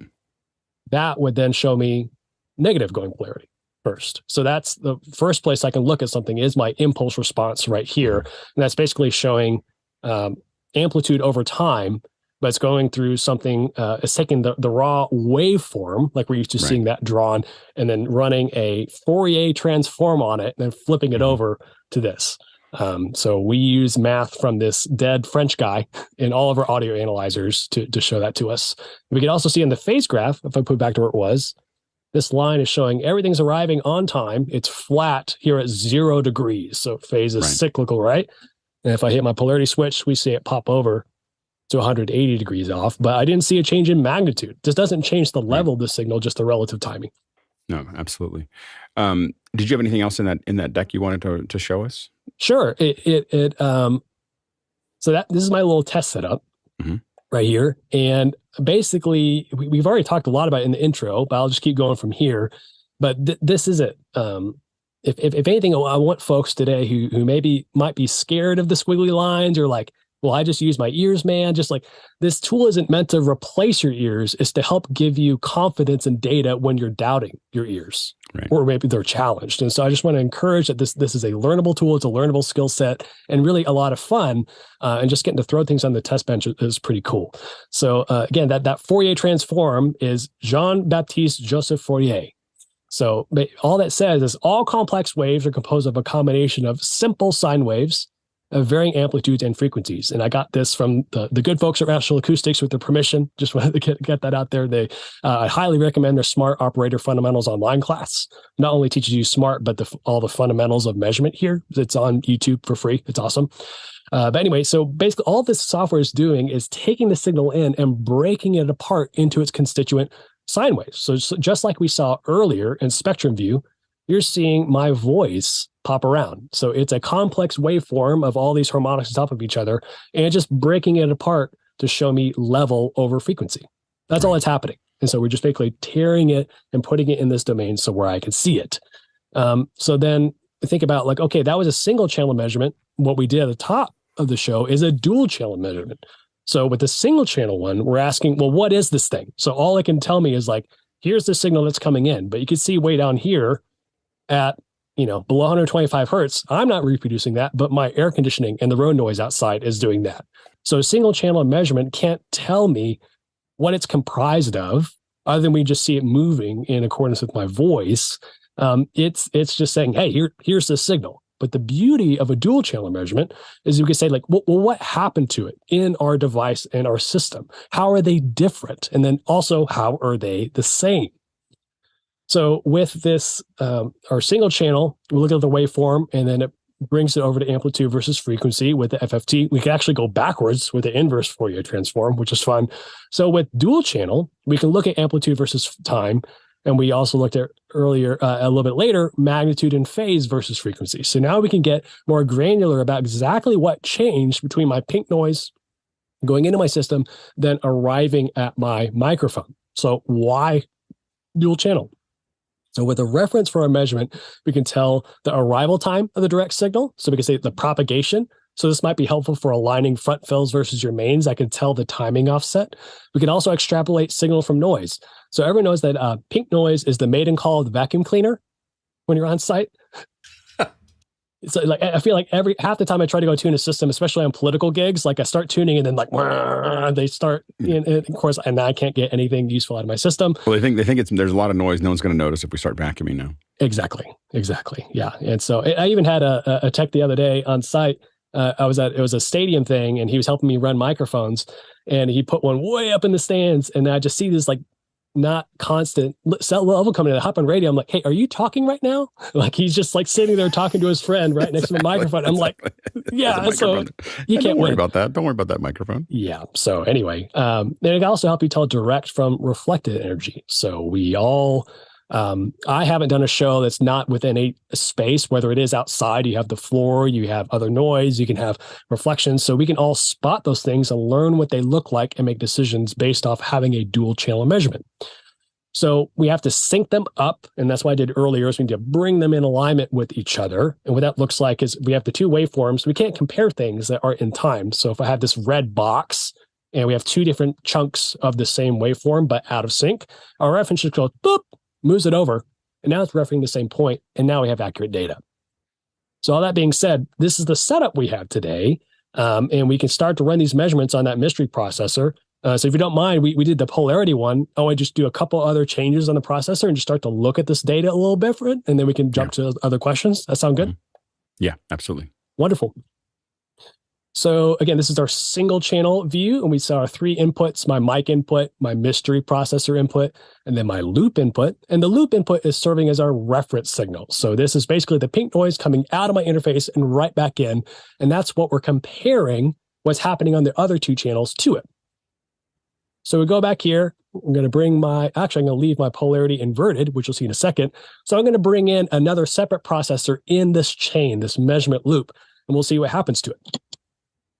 I'll polarity flip back over. So just by engaging this processor, that's only real change, but I also have a knob on here that's changing level. So on this processor, it's just called volume. And so we can see like, well, how much volume? I'm going to turn this knob all the way up. I have no idea how far it actually can turn it up. And we can see on the bottom here, I have 9 dB of gain on that knob. It's unmarked. It's a guitar pedal. I'll give you a clue. But if I put it back at noon, is that unity? Close. So, I didn't really know until I actually put this on the test bench to see what's happened. We're seeing a little bit of a change in our phase graph, nothing too crazy. Just that the phase graph basically shows you the timing of all frequencies laid out.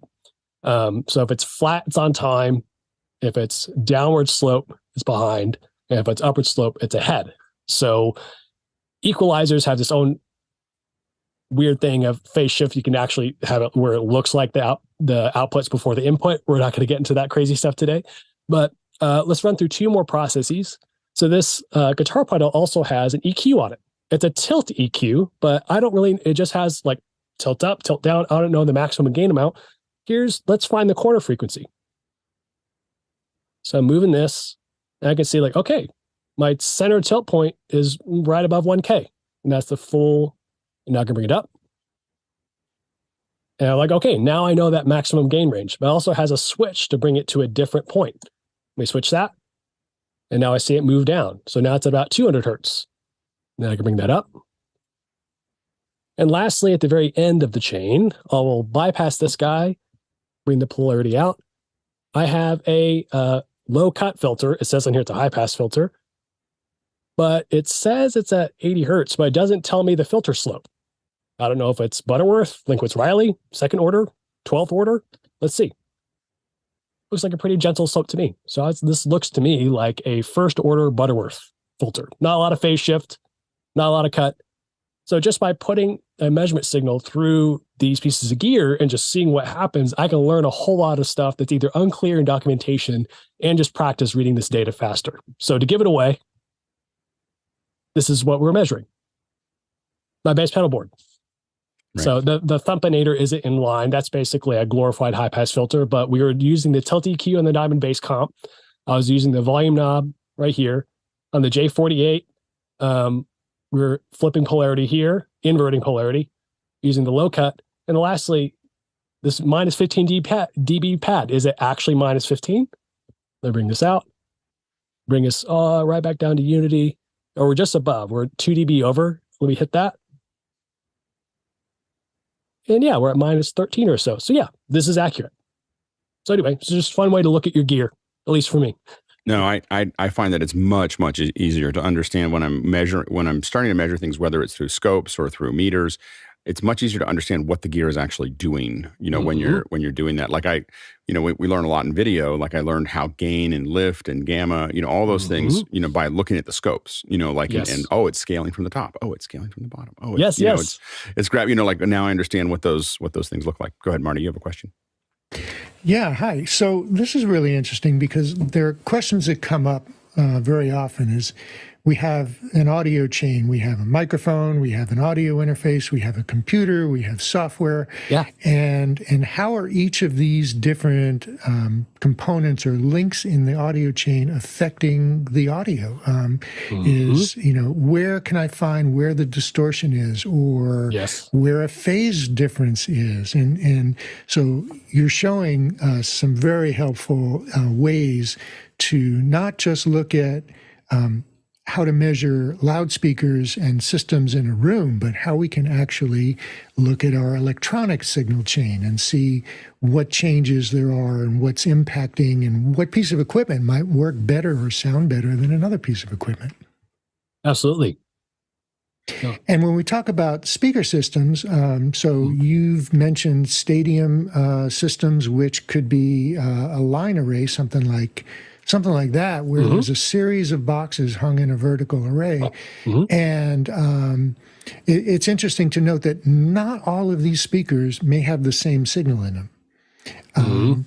Because of the curvature, the bottom speaker is pointed down towards the first row, and you may want to have different kind of sound, different characteristics, different frequency response, different level than the speakers at the top of the array, which are pointed at the back of the room, maybe even up in the balcony, throwing a lot farther. And so your 4 different microphones set in different places in the arena are measuring the different outputs from these different speakers.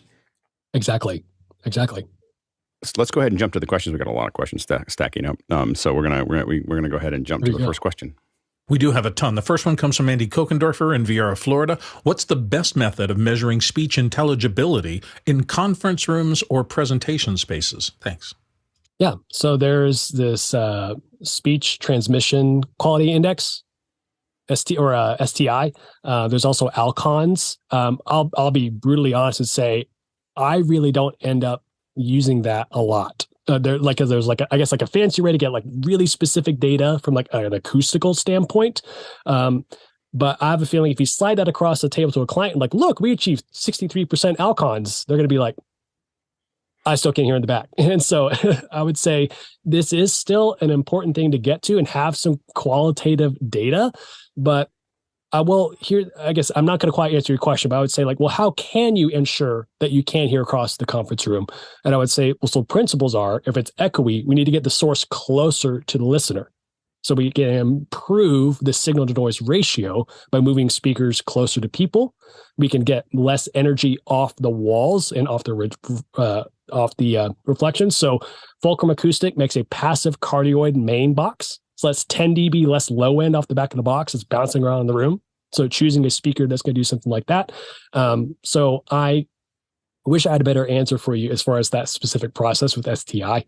But if you can research more on that, but getting speakers closer to people, reducing the amount of noise in the measurement will be good. Have you ever used these very large arrays? I walked into a room one time that had 100 speakers in it, literally hanging down. Yes. So that it was pretty quiet for everyone, but even it was for a press pool. So the idea was they didn't want a lot of mics going back into it. But have you used any of those to kind of even that out? I haven't. They're probably in that multiplicative of like that many speakers. Yeah. I've used like distributed point sources in arenas where it's like normal, but not that many. I mean, it's a cool concept. You even hear like the piano players at church that have that little tiny Fostex like sitting on a stand right next to them. Same idea. And so it definitely works. Next question. Next one comes from George Witham in Venice. He says, what methods can be used to locate a microphone in a small isolation booth to minimize room mode pressure zone pickup? Typical dimensions, and I think he's talking about a voice booth for voiceover artists, 1 by 1.5 by 2.2 meters. Got it. So I would put a speaker in there that you have, like, just this little main at basically what would be head height for your person who's speaking, and then put a reference microphone at the distance, just like a distance, called what would be optimal for voiceover, so maybe 6 inches, 1 foot, and just take a measurement there and see if you can beforehand equalize the speaker to be flat into. So maybe take that outside of the actual room itself, do a ground plane measurement, equalize it to be flat, put it in the room, put that measurement microphone, take that measurement, and then you'll see the change due to the room. So we usually can't change the height of people unless you have them sit down. So our Z-axis is going to be probably fixed within, 5 feet to 6.5 feet, depending if you're having NBA All-Stars record your voiceovers. But then what other axes do you have? You have your left to right and forward and back. And so just experiment, maybe make some tape marks on the ground with like a stand and like, okay, move it 3 inches this way, 3 inches this way, 3 inches this way, and just take a bunch of measurements. And whichever comes out the most neutral is what I would go with. and you can see where those room modes are. So you can take an impulse response and load that out, load it in there and see a waterfall graph, maybe in Room EQ Wizard. That's where you can also do that in SMAART. But I would say if I just had to be like real pragmatic, let's just look at some data in SMAART, take a bunch of measurements. That's how I'll go about it. Next question. Andy Kokendorfer in Viera, Florida. What is the best way to use glass in a conference space with the least amount of sound reflections? Thanks. So it's going to have a different absorption coefficient. It's actually not that different from drywall. And so glass isn't. So the angle of incidence, I guess I'm not quite sure, like, is this like in architecture? Is this in how you can have it? Basically, glass is going to be reflective. And people usually want to keep the view, so we don't want to cover it up. But it's gonna, just like you have like a, that we've all heard over 2020, that Zoom conference room sound of just like, wow, just that boxy thing. Like glass is going to do a similar thing. So if you're able to position things, I would say like, well, how can I keep as much energy off the reflective glass? If I'm building a space, how can you make sure the angle of incidences aren't just, reflecting things back right down into microphones or into my listening zones? There are, I think, some technologies out there that actually can have glass that has diffusion in it, in the pattern, but you can still see out of it.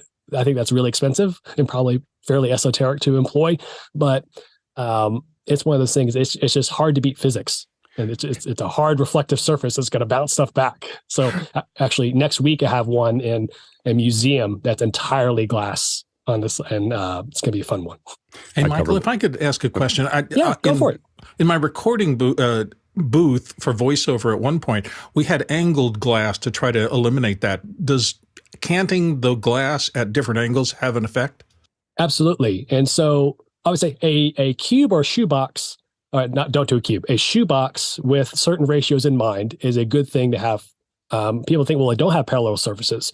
Well, that's actually really easy to measure and really easy to treat in an acoustic environment. And so you can do certain things to change the angles of the room. Again, I'm not a professional acoustician, but these basics I know.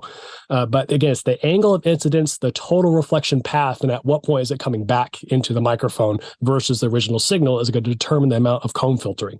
So angling things, just like if you're recording an orchestra, don't use metal music stands. Get wire music stands so the sound can go through the paper as much as possible and not just reflect back up into the microphones, right? And so just reducing the amount of close reflections. And again, your strongest reflections and strongest colorations are the ones that are going to be closest to the source and also angling back into the microphone. So getting things farther away from the source and making the angle of incidence to have a longer path is where you want to go. Good morning. Yeah, this is an interesting way of asking this question. How do you use glass and improve sound? Usually it's, I have a glass surface, how do I put sound in it? But Michael is absolutely right. It's all about reflections and realizing that you can have 2 or 3 or 4 reflections, that sound can take that path before it reaches the microphone. And so if you have a loudspeaker or a person speaking and there's a reflection off of a piece of glass, that second point of reflection, which could be behind you, if you put absorption material on that, you then kill the reflection before it comes back to the microphone. Yeah, go ahead, Courtney. Yeah, I think the best use of glass is for containing the liquid refreshments for the conference members. But I was going to ask Michael if there is a rule of thumb for eliminating standing waves, which is standing waves are generated when you have 2 parallel reflective surfaces in your sound field, and you have to, if you angle one of them off, it can help eliminate the standing wave. Do you know the amount of canting or off axis that you have to do to eliminate standing waves? Is there any rule for that? I from an actual geometry standpoint of like optimal angles, I'm not really aware of that, but I think the most common approach someone might have is throw up some sound panels, right? Because that's just going to absorb everything. So I can speak to that. The biggest mistake most people make when they're throwing up sound damping is it's too thin. It's usually like 2 inches of Owens Corning, which is great. It'll get rid of the slap, like the actual slap back, but it's only really affecting or has an absorption coefficient above 80%, basically like 500, 600 hertz and up. And so what are the, I was going to say, what are the sound panels you're using behind you for absorbing reflection? Is that what they're used for? Yeah, so those are GIK acoustics traps, and I have them there. These are 10 inches deep with a 4-inch air gap and 6 inches of insulation, or absorptive material. It's rock sole, safe and sound. And so basically, you can actually double your efficacy by putting an air gap equal to the absorption thickness up to 6 inches at that specific density.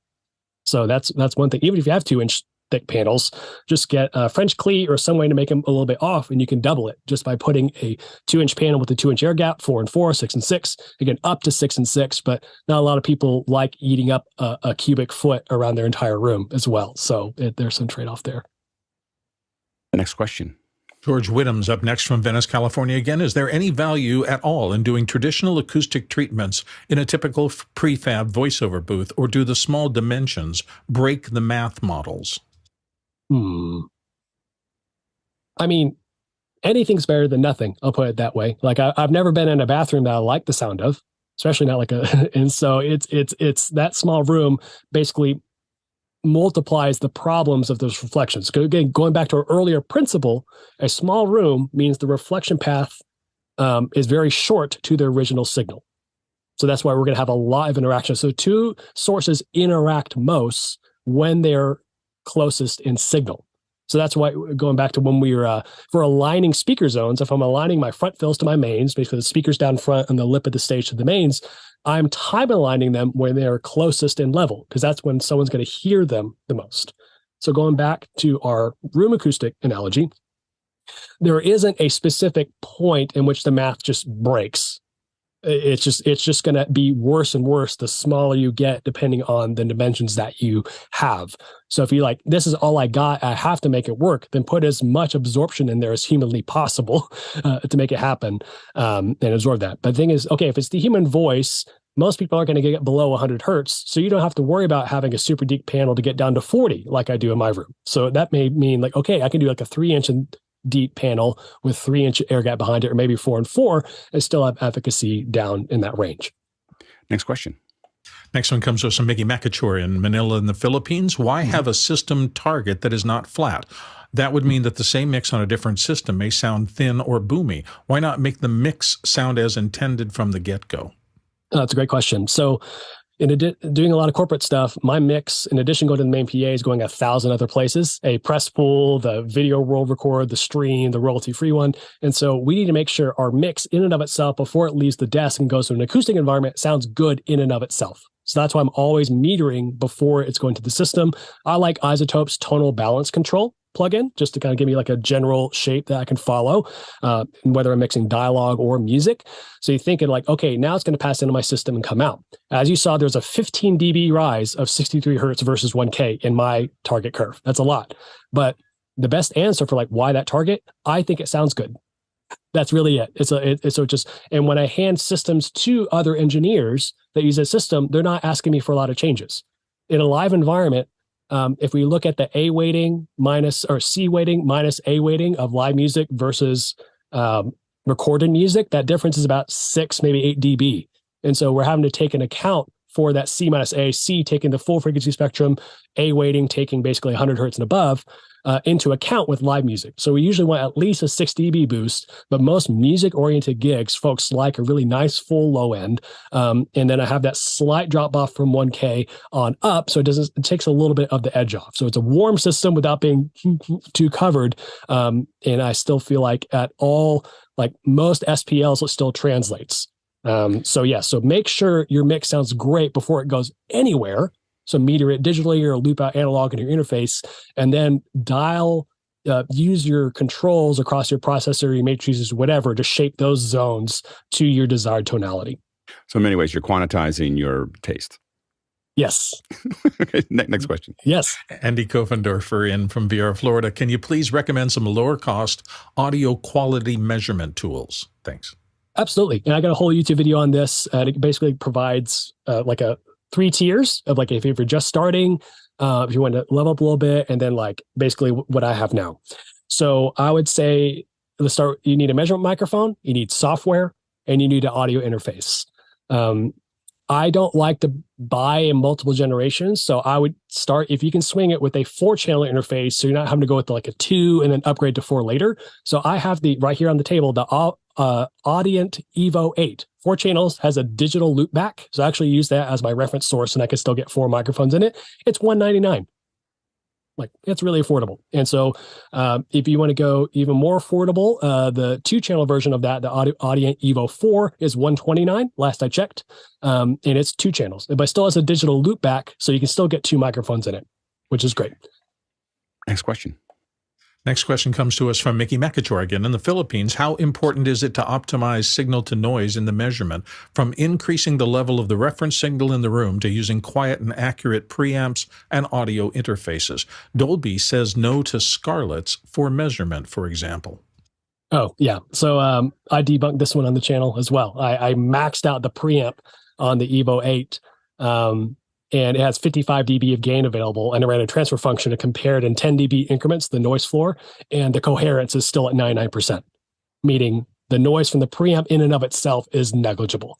Dolby, I guess maybe they have specific tests with the Scarlett. I used to use the Scarlett before the Evo, and I would have those preamps dimed, and my coherence never dropped because I used it as a different gain level.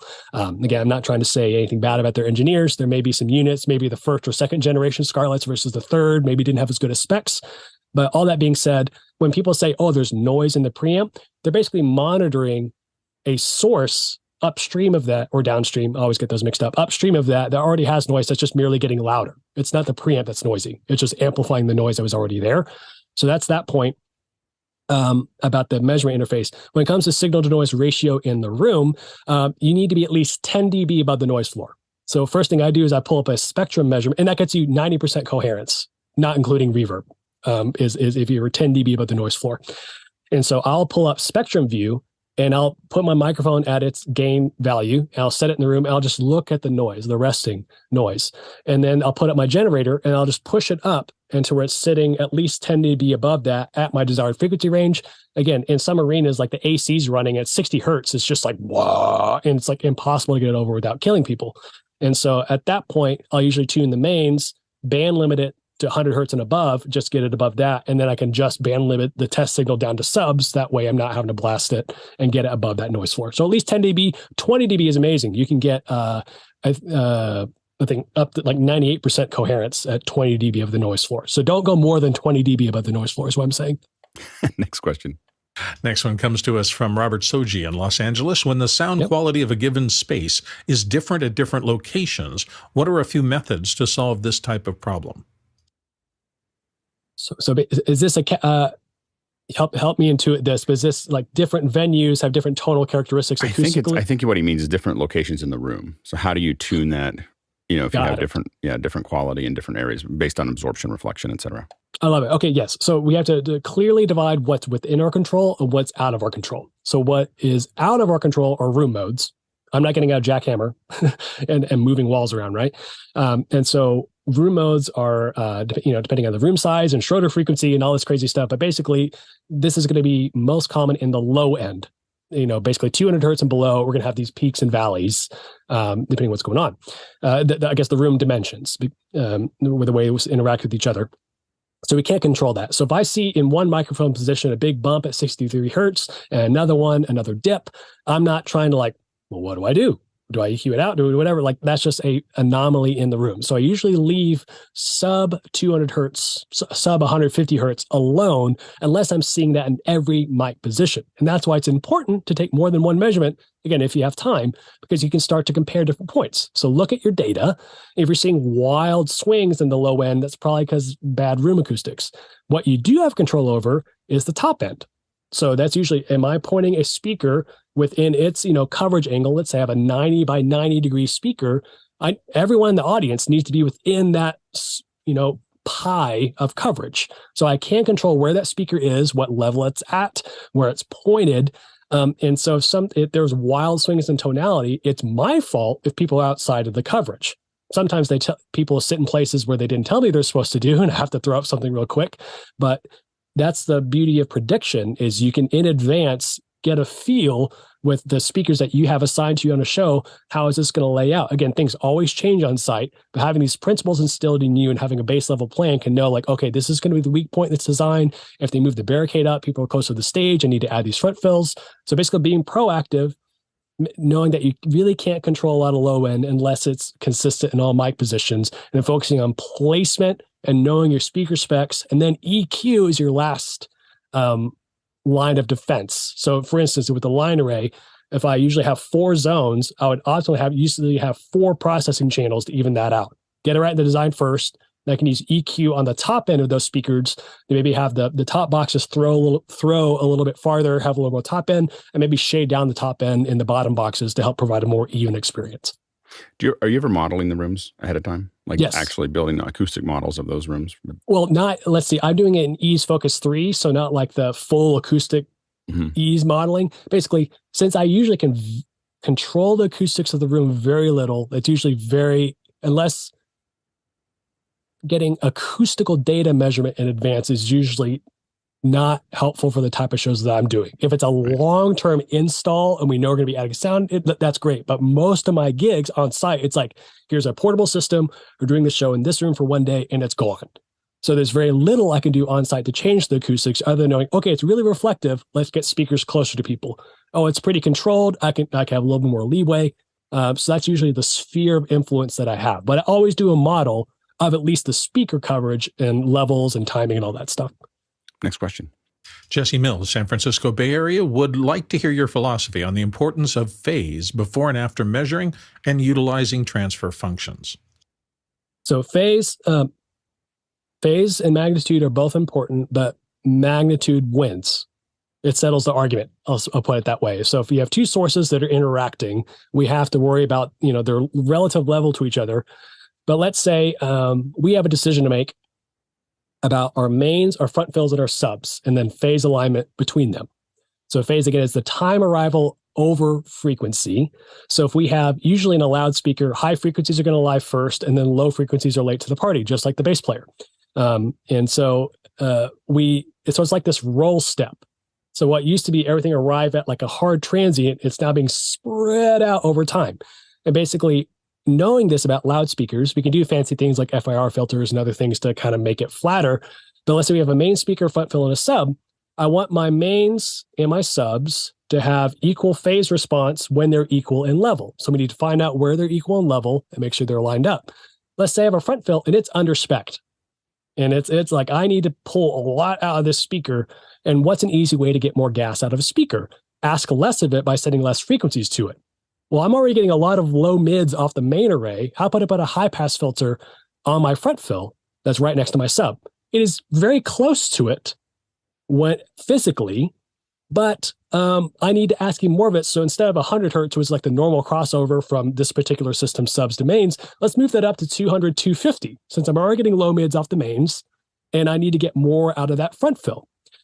So now, because of that filtering, my phase alignment between that front fill and the sub is now whack. But I don't give a rip because I need the high frequency coverage in the front row.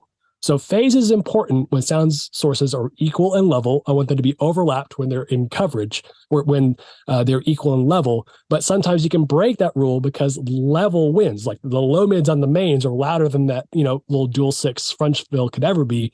And all I care about from that specific box is the top end coverage and clarity. Next question. Next one comes from Robert Soji again in Los Angeles. What are a couple of common mistakes when setting up a basic audio system for a live audience? Yep. First is let's start with a small system and maybe work our way up. So let's just do like 2 K12 on sticks and 2 subs. Usually you have speaker stands. I see most speakers are sitting at their lowest height. And that means if you have like a 60-foot deep room, 40-foot wide audience, that means the audience in the front is getting blasted and the audience back can't hear. It's usually not that bad. But one thing you can do to reduce what's called the range ratio, basically the delta between the speaker to the front row and the speaker to the back row, is by getting that speaker up in the air. It's just basic Pythagorean theorem, making the triangle a little bit taller, makes that less of a discrepancy. So in smaller systems, get your speakers up, and if they have a little tilt, basically I want that high frequency driver pointed at the back row. So that's an easy win to have. So trim height can always get you a little bit more coverage. It also gives you more time for the speaker's coverage to spread out since you're farther away. Like I can cover the entire moon with a 1 degree box if it's here on Earth, right? Because it has forever to go out, right? But then the thing I'm trading with that is more less signal to noise, since it's farther away from the listener, it's bouncing around a little bit more. So you just get fluid with this Rubik's Cube of decisions of like, this is a really reflective room. Let's get it close. I'm okay with the discrepancy front to back because people in the back are just drinking and don't care, and the people in the front want to be there. So you're just kind of taking that account. I would say a second thing is that don't spend too much time on things that don't really matter for the end. So that being said, I'll see people who are, turning the labels on the front fills that they have sideways so that the logo is there, and like the subs aren't even plugged in. Like, just make sure in order of operations, like knowing, get the system that's going in the air up first. Make sure your system with the biggest coverage is working and tonality is there. Because again, we're always under the clock. So working like what is going to have the most impact the soonest, and get that done first. And then don't, spend forever like, my KS118s, I'm going with 80 hertz or 100 hertz today. I'm just not really sure. That like, just pick one and go. So move quickly. That's great. Next question. Kenny Hampton in Greenville, Illinois. When tuning a room, how do you adjust for an empty room versus a room full of people? How do those measurements typically differ? That's great. So humans are going to suck up, absorb frequencies. And so we're going to have less noise. So it's going to be a little bit more intelligible. And there's also been studies to show that low end propagates much differently through a bunch of human bodies staying together. So people are going to feel like, it feels a little bit tighter. I'm hearing less bounce around the room. And I feel that the bass, it's usually not a huge measured difference, but it's usually a felt difference. And then also, if you're in a bigger room, a lot of people in a room increases the humidity. Sound has an easier time traveling through water vapor than it does through less wet. I can't think of the best word, but less humid air. And so the upper seats, that's where the heat is going to rise. You actually get more top end. And so when I'm tuning a room and it's a bigger audience, I'm usually, if I'm shading the top boxes in a line array, I'll intentionally leave them 1 or 2 dB down from where they need to be and let the humidity bring it up to my target. And always walk it and check. But so humidity, low end's going to feel different, and things are going to feel tighter because more absorption. One more question for this hour. We didn't get to the bottom of the list, but we're gonna get you one more. It was really an incredible hour. Yeah, go ahead. Thank you. Go ahead. Next question. Ronnie Hossoy in Tromsø, Norway has our last one. We're using SMAART with a DBX mic for our Nexo rig in the usual left-right stack placement. How should I utilize the measurement setup during the live gig, and what to look for to improve the result? That's okay. Great question. So during the live gig, you can get a transfer function of like your console output versus the speakers. That's usually very clouded data, a lot of room. You're getting both speakers. I would say the biggest thing is to use that spectrum view where you get the spectrum or RTA over the spectrograph. So you're looking at, have it slowly averaged and looking at the actual weighting, and to see like, it's going to have a low end and slowly taper off. Another cool cheat code, is run the monitor output or the Q bus of your console into another input on SMAART. And so you can see your microphone response. And then if you need to queue up a microphone or queue up your whole mix, you could punch that in and you can see those meters on your graph. And then you could just use the Z key to cycle between your microphone and your graphs. But that's how I'm usually using it. And then also for SPL. So you need a calibrator, basically like a little silver little box you put on it, and it plays a 1K test tone at 94 dB or 110, sorry. And you adjust your mic preamp, and it says like, hey, anything coming at this voltage at the preamp is 94 dBA or dB.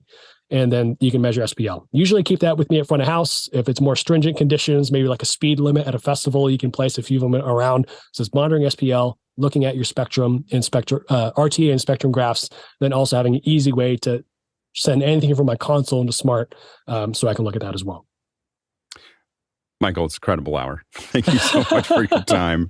We just extracted massive amounts of information out of your head. I hope you don't have a headache later. No, happy to share. It was amazing. Thank you so much. I think we're going to have to try to get you to come back. I think I will. This has been fun. I enjoy it. Little Q&A. It's really, really learned a lot about measurement. So definitely we're going to try to get you to come back and join us again. Just fantastic hour. So thank you so much for your time. You're very welcome. I think I'm going to get an after hours link. I'm happy to hang out for a little while. Yeah, absolutely. We'll jump in right after this. Okay. Thanks to the panel for we can't do this without you, for all the great answers in the first hour. And thanks to the producers. It was a great day today. A lot of questions for the first hour as we started the first hour, which just makes the whole thing run a lot smoother. So definitely when we see a bunch of questions, and of course, a lot of great questions for the second hour as well. So, but definitely get those questions in early. It gives us time to look at them a little bit, work through them, think about them. So you can start in the evening Pacific Standard Time, I think after 4 p.m. Pacific Standard Time or midnight Zulu or GMT. You can start those questions. And so go ahead and throw those in so that we can have a little time to think about them. We traveled 140,000 miles today answering these questions, 226,000 kilometers. It would have been really hard to do in a single room, given how much we covered there. 1.14 billion bananas for scale. so there was a lot of bananas, a lot of potassium in today's show. Also, thanks to the incredible team on the back end that does all the work. And we have a small village that gets together. It's starting to become it's like a city with the G, but not with the H yet. We're working on that. So we're gonna.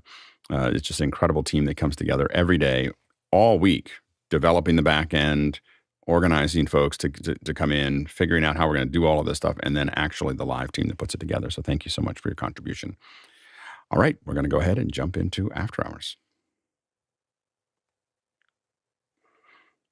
This is the part where we whisper. See, this is our own little test. This has got a high-pass filter on it. How do we monitor this? Tune this room. Exactly. This is the whisper room, so we haven't really tuned the whisper room, so it could be all over the place. It's just bouncing around. But So it's all white noise. yeah, Michael, thank you for being here. It was a great hour. I was going to say that I can always tell because white noises and big noises. You should just answer the questions. You can answer them in one sentence. I want to go back to where you sang 440 and see if that was actually accurate.